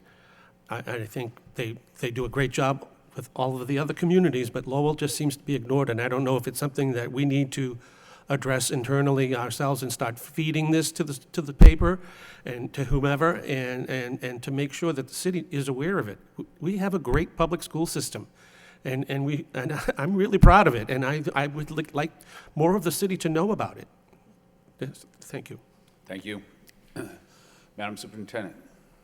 I just want to add on to that if I could, because I am too, as we all are, proud of what happens in this city.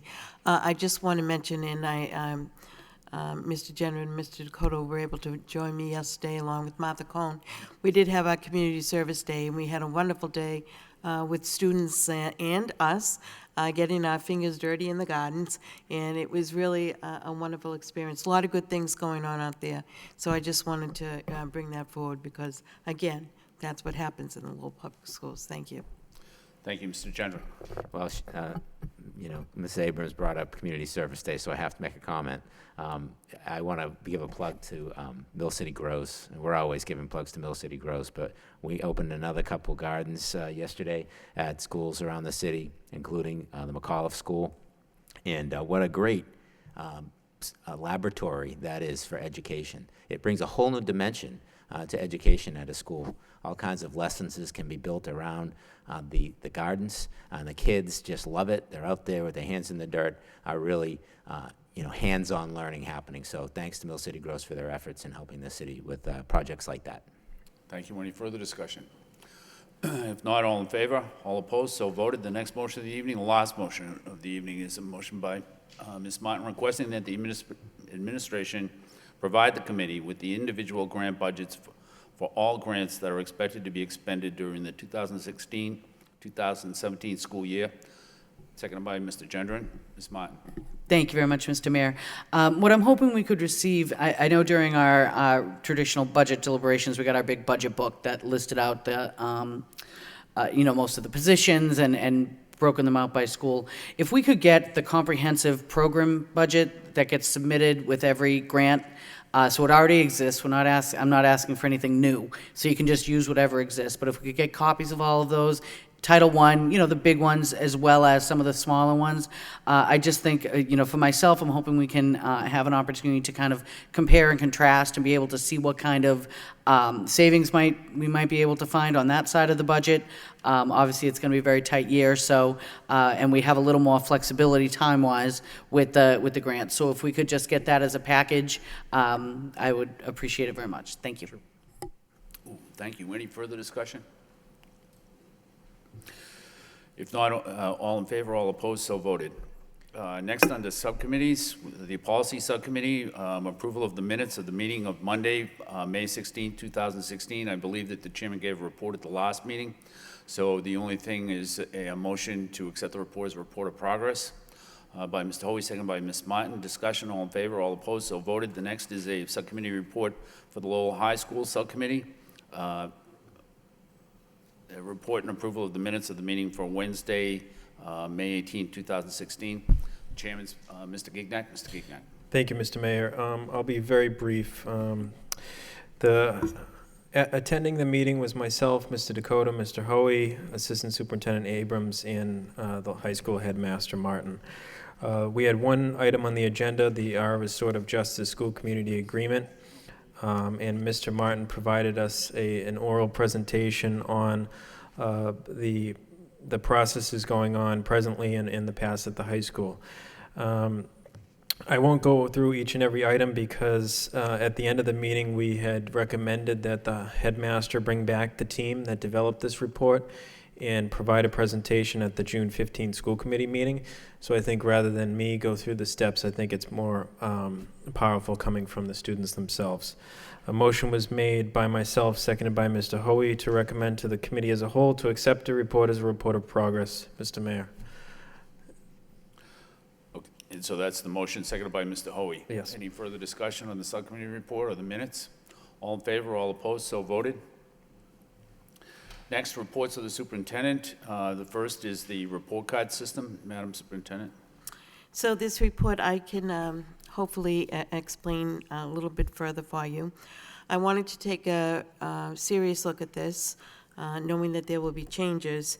So I met with curriculum coordinators, and I also met with Paul Schlickman from the Accountability Office to talk about the steps that we could take to move forward with the report card system, specifically looking at moving forward with standard-based report cards for our middle schools. So I did go out and I did collect information from principals, but you do see here, this was broken into 3 different parts. The first one being communication to aid parents in understanding the report cards, particularly the standard-based report card in the elementary schools.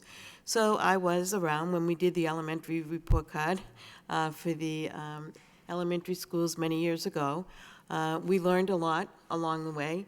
We learned that we really needed to spend time with our parents explaining what these report cards meant.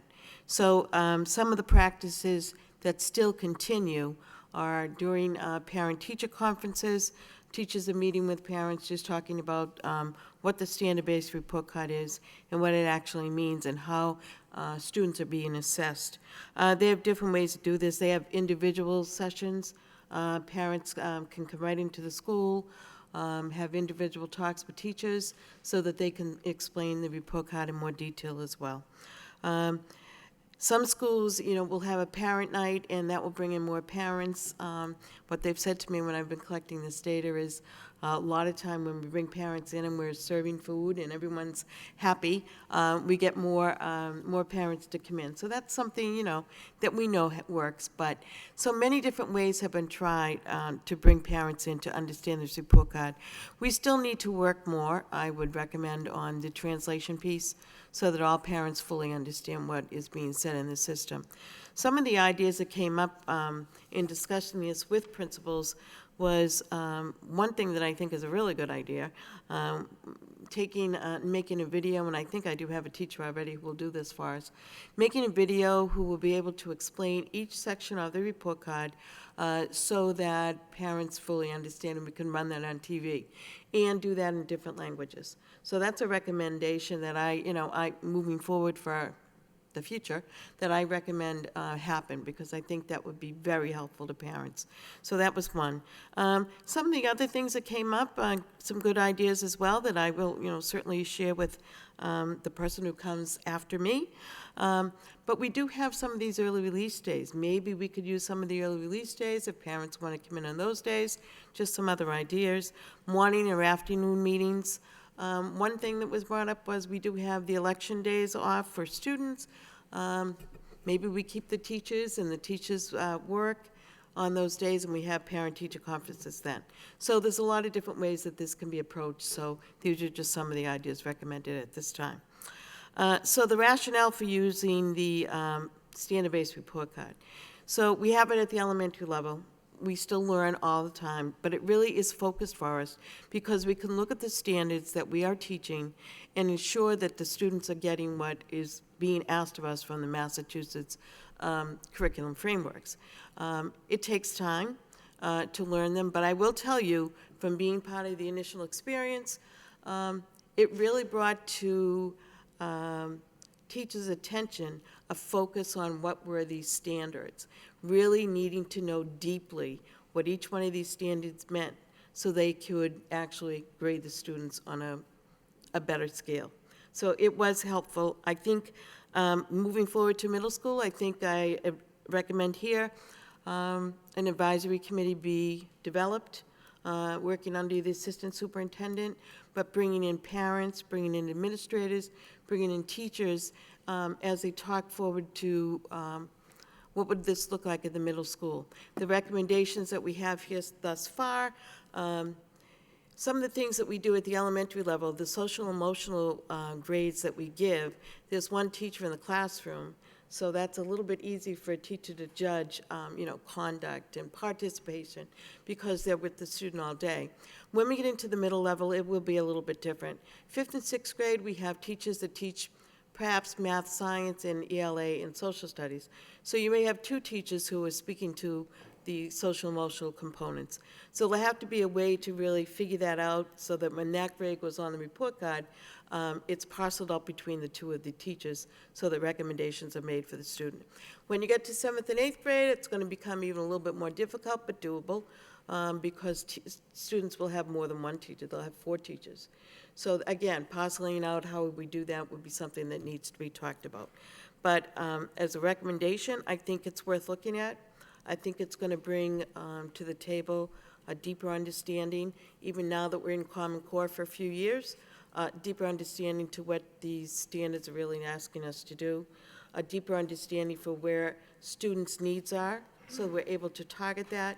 And really, when looking at the standards as well, some of our students are already there. So we need to know that so that we can move forward with instruction. So I present this as a recommendation.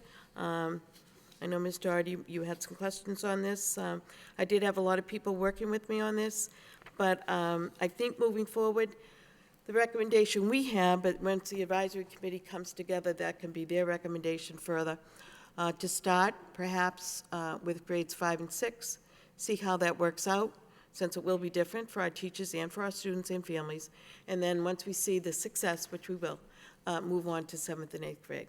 But again, there are a lot of questions that need to be answered, but that's a proposal at this point. Thank you. Any discussion on Mr. Kokoto? Having worked at the Bailey School way back when they first opened, we did a whole trial process on a new report card. I know how long that took to put that together.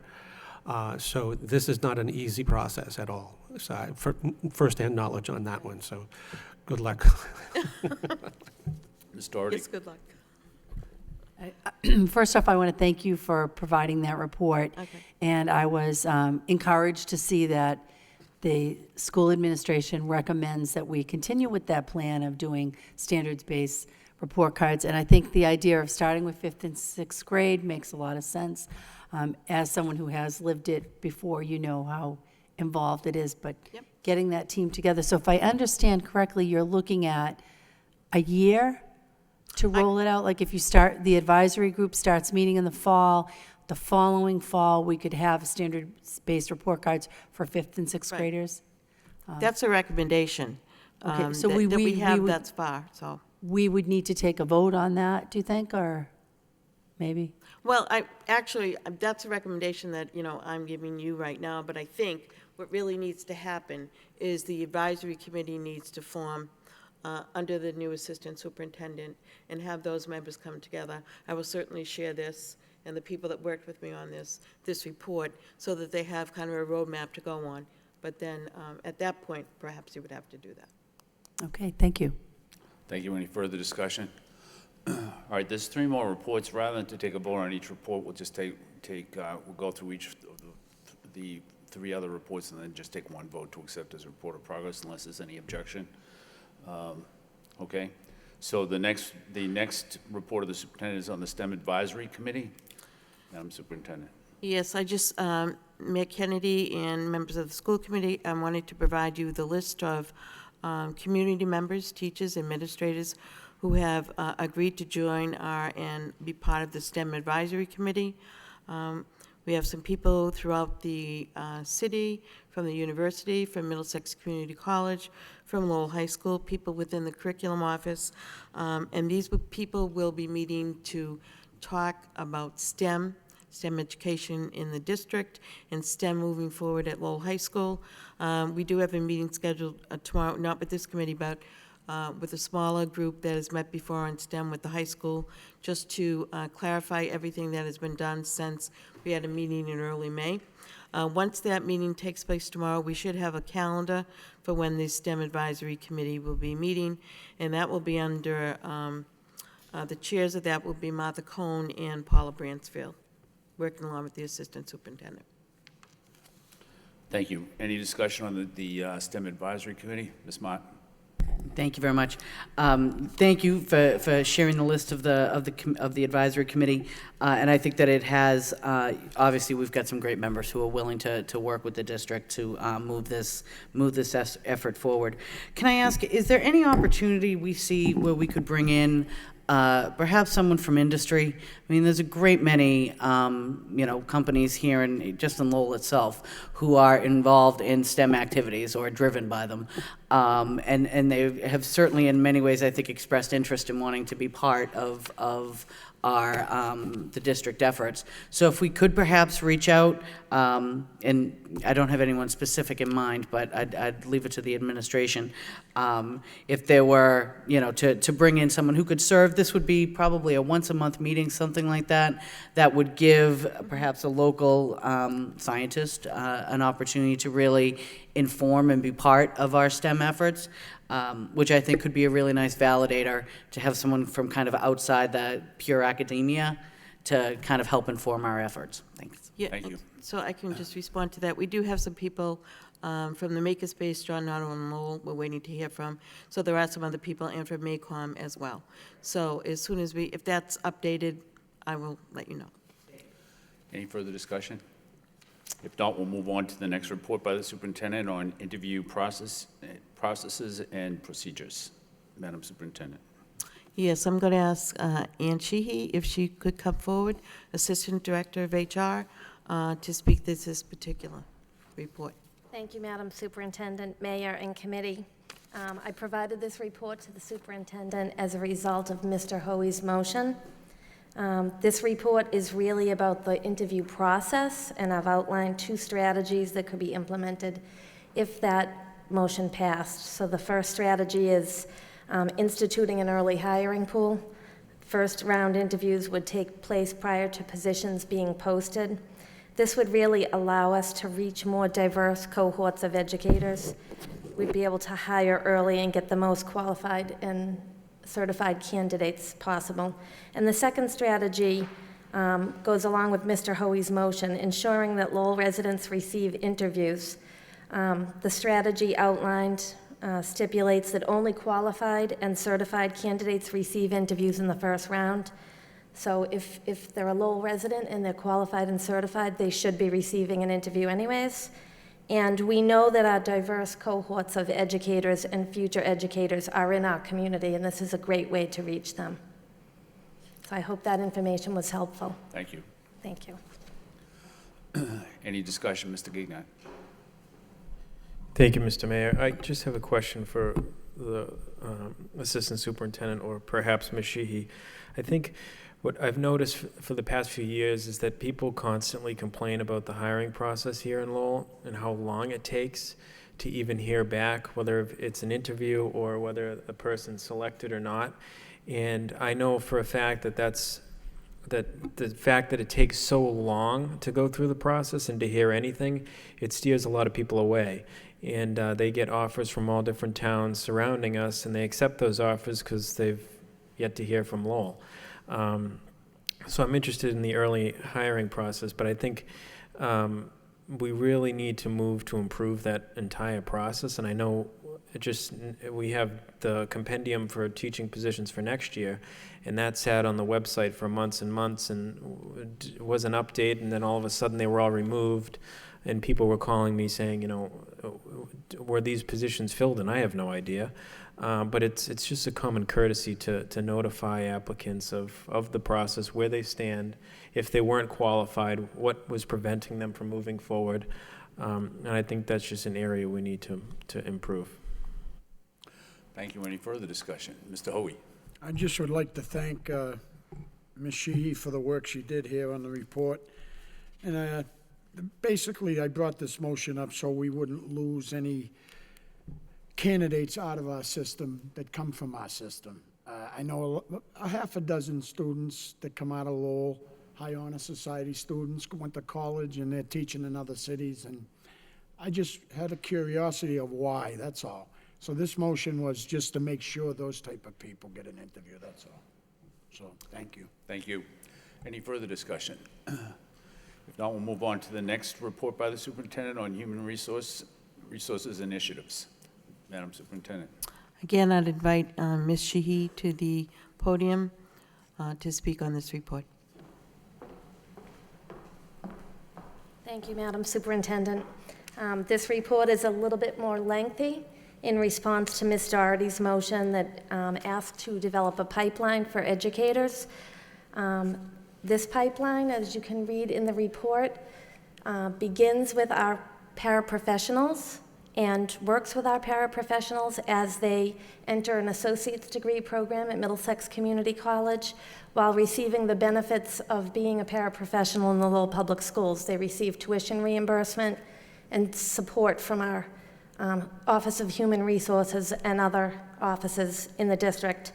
There are some other benefits to this pipeline outlined in the report, one being that if our paraprofessionals maintain a 3.0 grade point average, they may qualify for the Commonwealth Commitment Program, which you probably heard recently announced at Middlesex Community College a few weeks ago, and it provides tuition assistance to students. So this pipeline is outlined in full in the report, so if you have any specific questions, feel free to ask me. Mr. Gignac. Thank you, Mr. Mayor. Actually, at the high school subcommittee meeting a few weeks ago, we were discussing recruiting diverse candidates, and one of the topics that we discussed was trying to recruit former high school students or high school graduates. And is there any way we can incorporate, I don't want to call it recruiting, but encouraging some of our students that are going on to Middlesex to get their associate's degree, that entering the public schools as an employee is an option? It's a guideline? Yes, I've been working with Judy Hogan at Middlesex Community College, and I want to thank her for her support in developing this. But one of the items that we talked about that's mentioned in the report is identifying a small cohort of Lowell High School graduates that may be interested in applying to the associate's degree program, with the intention of supporting them as they work as a para in our district, and then supporting them as they transfer to UMass Lowell and complete the bachelor's degree, get the initial certification. And, you know, those are our diverse students. Those are our future staff members. Yeah. Well, that's great, and I think we should also reach out to the Abbassee adult ed students that achieve their high set and then go on for their associates, because they're still our students there. And that's probably the best recruiting tool that we can have is grooming our students to become educators, to become administrators. I think that's, I thank you for this. Yes, so I would appreciate if you would support this community to paraprofessional development program. Thank you. Thank you. Ms. Doherty. Thank you, and I'd like to thank Ms. Sheehy for putting together this report and her commitment and ideas, bring ideas forward to help us develop our pipeline of educators. And I wanted to mention in a conversation I had with the headmaster, they used to have a club at Lowell High. It was an educators club. And I believe there is still a stipend on the books. The future teachers, if we could kind of get some faculty member or staff member at the high school be interested in reinvigorating that group, that would be an excellent way to kind of tap into that interest again. But there was a club, and there's still a stipend available for that group, and apparently my colleague was in it. But Thank you. Any further discussion? Ms. Martin. Well, Ms. Doherty absolutely hit on one of the things I was going to say. I'm surprised someone's still not getting paid for that. I don't know if it still exists or not, but someone's probably still cashing a check. My other question would be, Ms. Sheehy, if I could, looking at the paraprofessionals as a target group, do we have a sense of what the diversity is within that population? Because it doesn't seem to be translating across. Yes, in the first page of the report, I've outlined our staff by collective bargaining unit. I'm sorry, you're asking about the diversity of our paraprofessionals.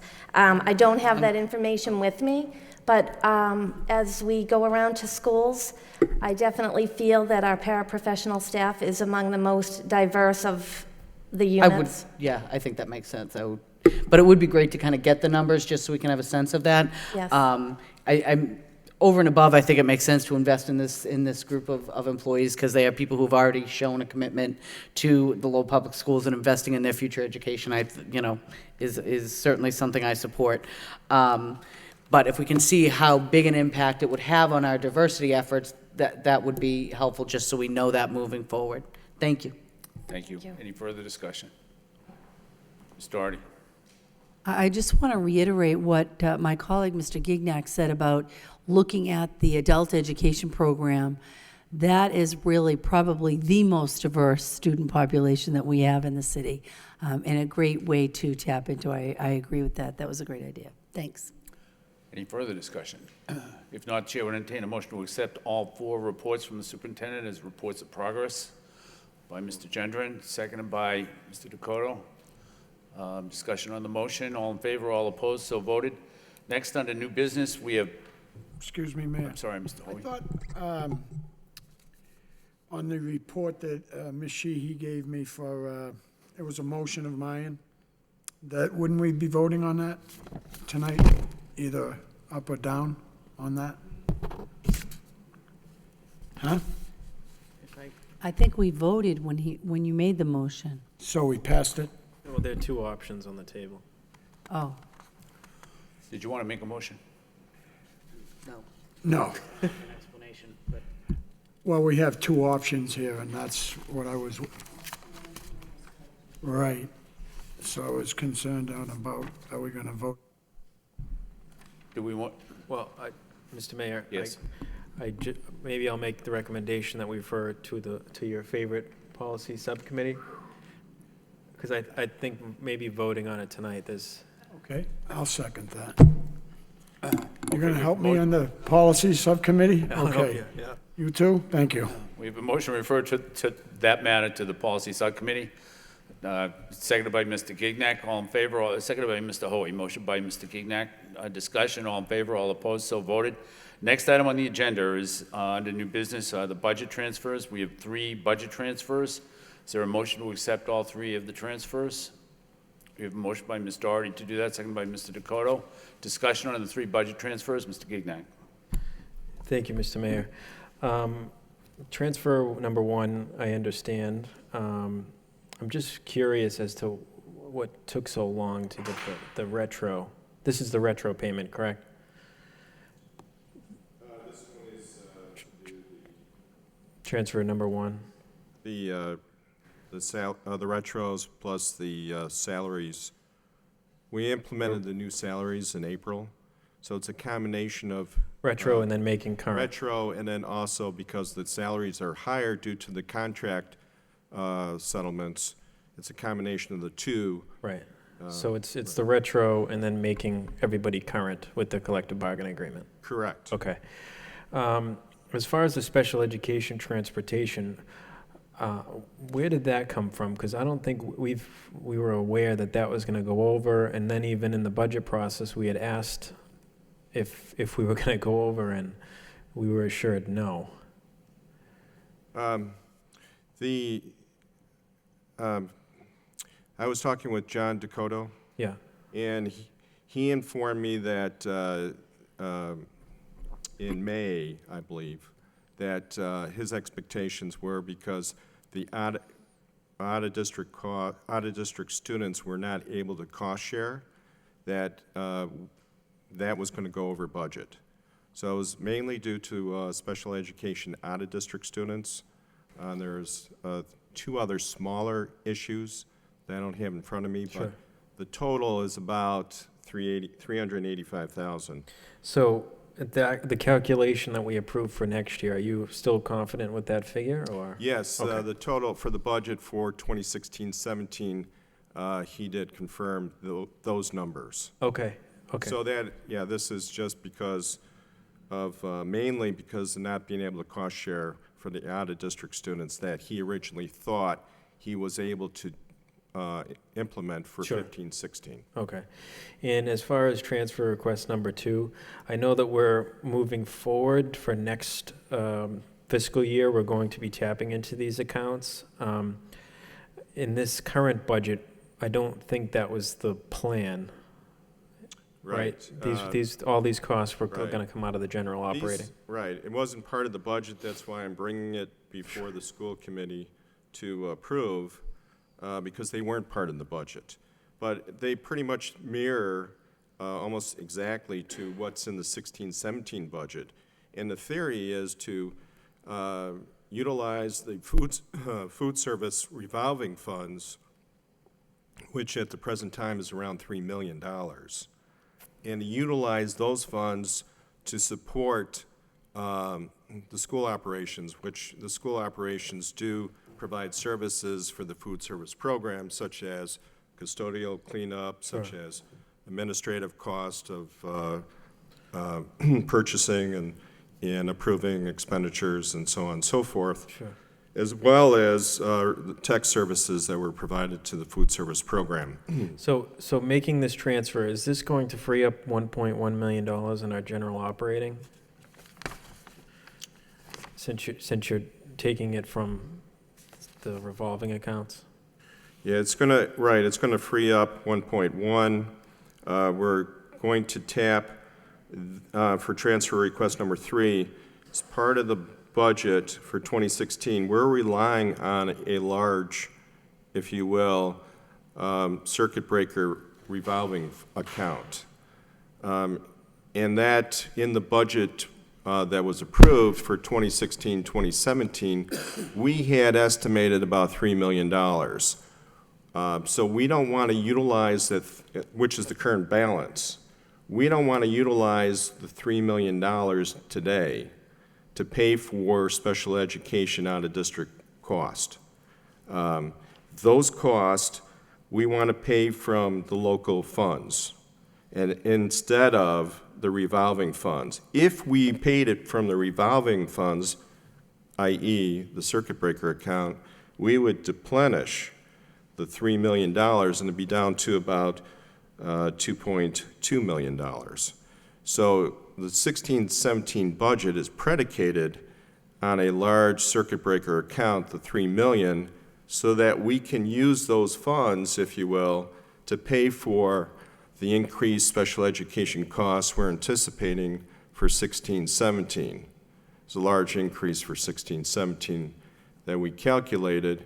The special ed department, under the austere fiduciary responsibility by the Assistant Superintendent of Special Services, Janine Durkin, has done an outstanding job.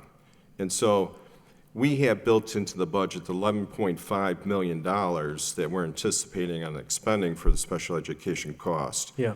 Utilizing special ed circuit breaker funds of about $2 million, $2,200,000 that we receive annually, plus an allocation of about correct me if I'm wrong, 1.6 million from the circuit breaker funds to support the 16-17 special education out of district cost.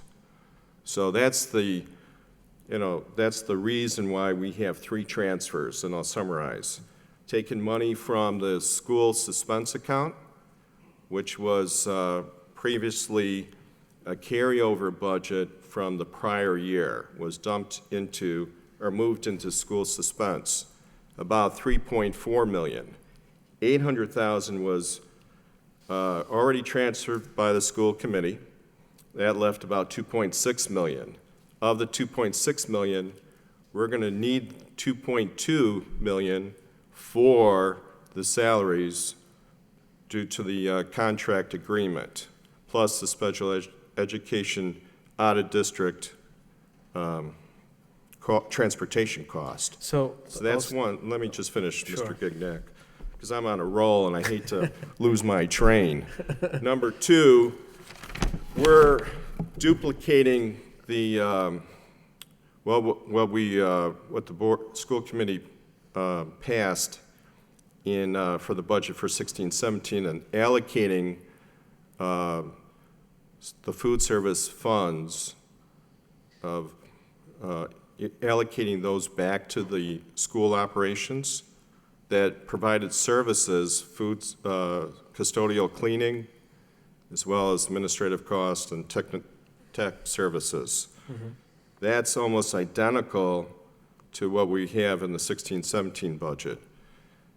That frees up our budget that we're then allowed to use our budget to pay for special education out-of-district tuition cost instead of using our circuit breaker revolving funds. Which you're going to use next year. Which we're going to, exactly. Okay. You got it. I got it early on. Sorry for That's the okay. long explanation, but I'd rather be comprehensive than... I appreciate that. My question here is, the budget that we just approved, the dollar amount that was in the suspense account that we voted on to approve, was that taking this into account? Or is that number different now that we're making this transfer? No, the schools, that has nothing to do with these transfers. And let me paraphrase this. This is totally 15-16 I'm transfer. talking about the school suspense account. Yeah, the school suspense account will be down to 0 at the end of 15-16. The 16-17 budget has a suspense. $160,000? $179,000. Okay, that's my, thank you. That does not change. Okay. Yeah, did not change one item on the 16-17 budget. Otherwise, I would have to do some explaining, and don't want to do that tonight or any other night. Any further discussion? Ms. Martin? Thank you very much. So can I ask, when we look at this current year's budget, there was an allocation from the food service revolving account prior to this. That was, I believe, covering health insurance? Correct. So is that still, this is an additional, more money that we weren't expecting, or? Because my thought was that we had already allocated that in our last budget process. Yeah, you are correct. That is already built into the budget. We're not changing that. That's staying status quo. Okay. This is in addition, and partly because the food service program has been so successful. It's been an outstanding program. No doubt. That it's... So is this 1.1 additional? Yes. That we hadn't anticipated? Right, Okay. correct. And then my second question is on the circuit breaker. So if I'm understanding you correctly, we're going to be using local funds to pay these out-of-district costs and holding the circuit breaker in reserve? Absolutely, very, very good. Oh, thank you very much. My question on that would be, isn't the circuit breaker specifically designated to pay out-of-district special ed costs? So why wouldn't we use it to spend it on the thing that it's meant to purchase for us? Like, what's the benefit? As you know, special education costs can range from a bit. It's a wide range. No doubt. Let me just say that. I accept your premise. We have students coming in during the school year that aren't accounted for. We don't know them right now. Mm-hmm. It's prudent and a fiduciary responsibility to have a large circuit breaker fund balance, if you will. And that fund balance protects us for unknowns that we need to be able to have the wherewithal to pay for. Okay. I understand kind of as you're presenting it. My only question would be, my understanding is that spending the money as it's designated, the money that has the most strings attached to it is the money you spend first. And the money that has the most flexibility to it, in our case, local funds, which isn't specifically linked to any, as a funding source, doesn't have specific requirements. It's more flexible money that we can use in a myriad of ways. But circuit breaker funds, my sense is, and perhaps I'm wrong, is that it can only be spent on special education expenses. So we'd be better off spending down that special ed money on special ed expenses. It's a scale. It would mean that we'd have more local funds that we could use for any crisis that may present itself, whether it's a special ed crisis or a math crisis, anything. So I'm just thinking in terms of flexibility and the way we spend our money, are we better off using circuit breaker special education money for that purpose? Because we wouldn't have the same flexibility with it as we would. Yeah, I would, I see what you're saying, and you make a good argument.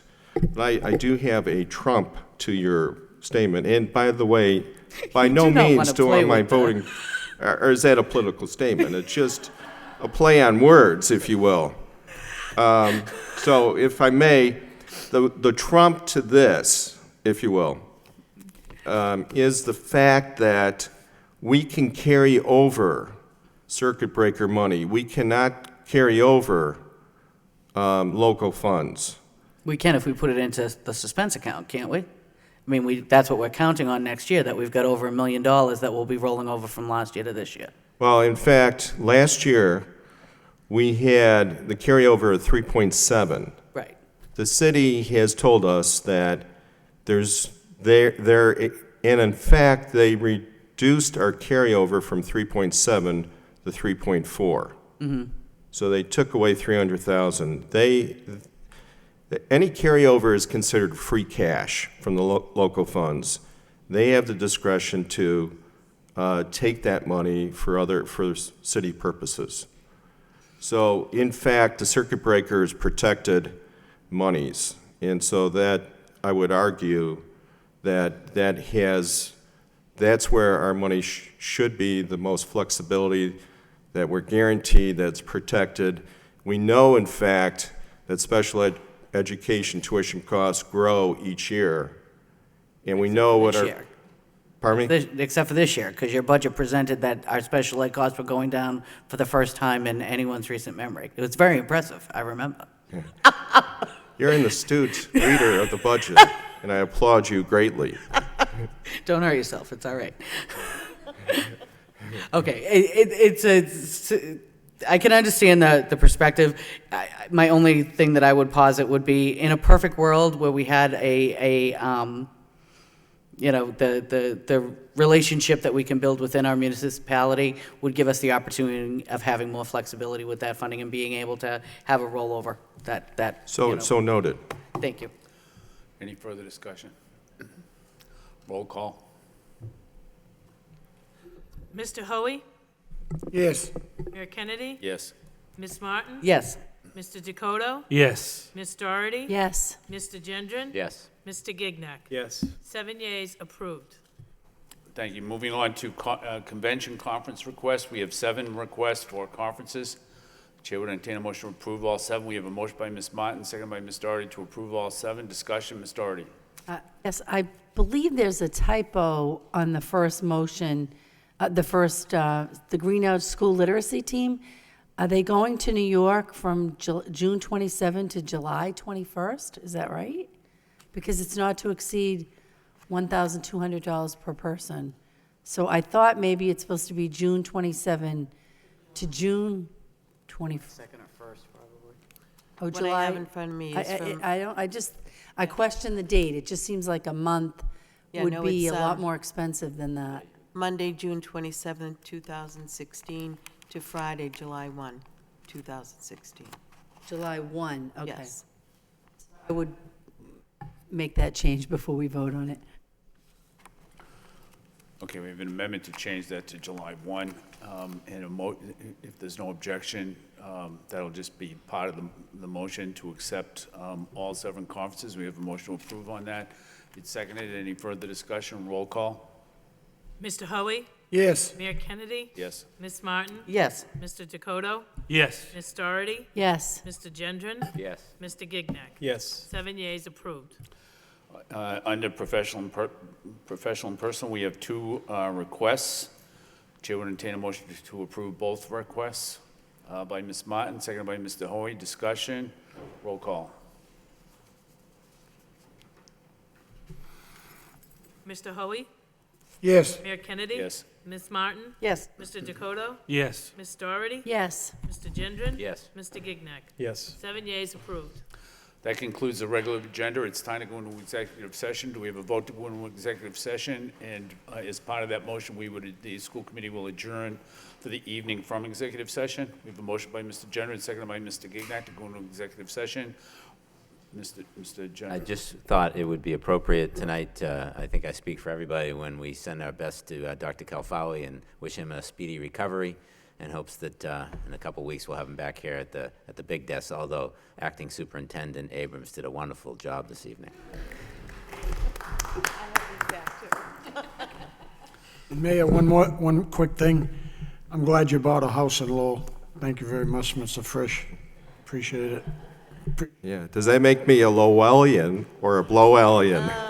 Make sure that. Any further discussion? Roll call. Mr. Hoey? Yes. Mayor Kennedy? Yes. Ms. Martin? Yes. Mr. Dakota? Yes.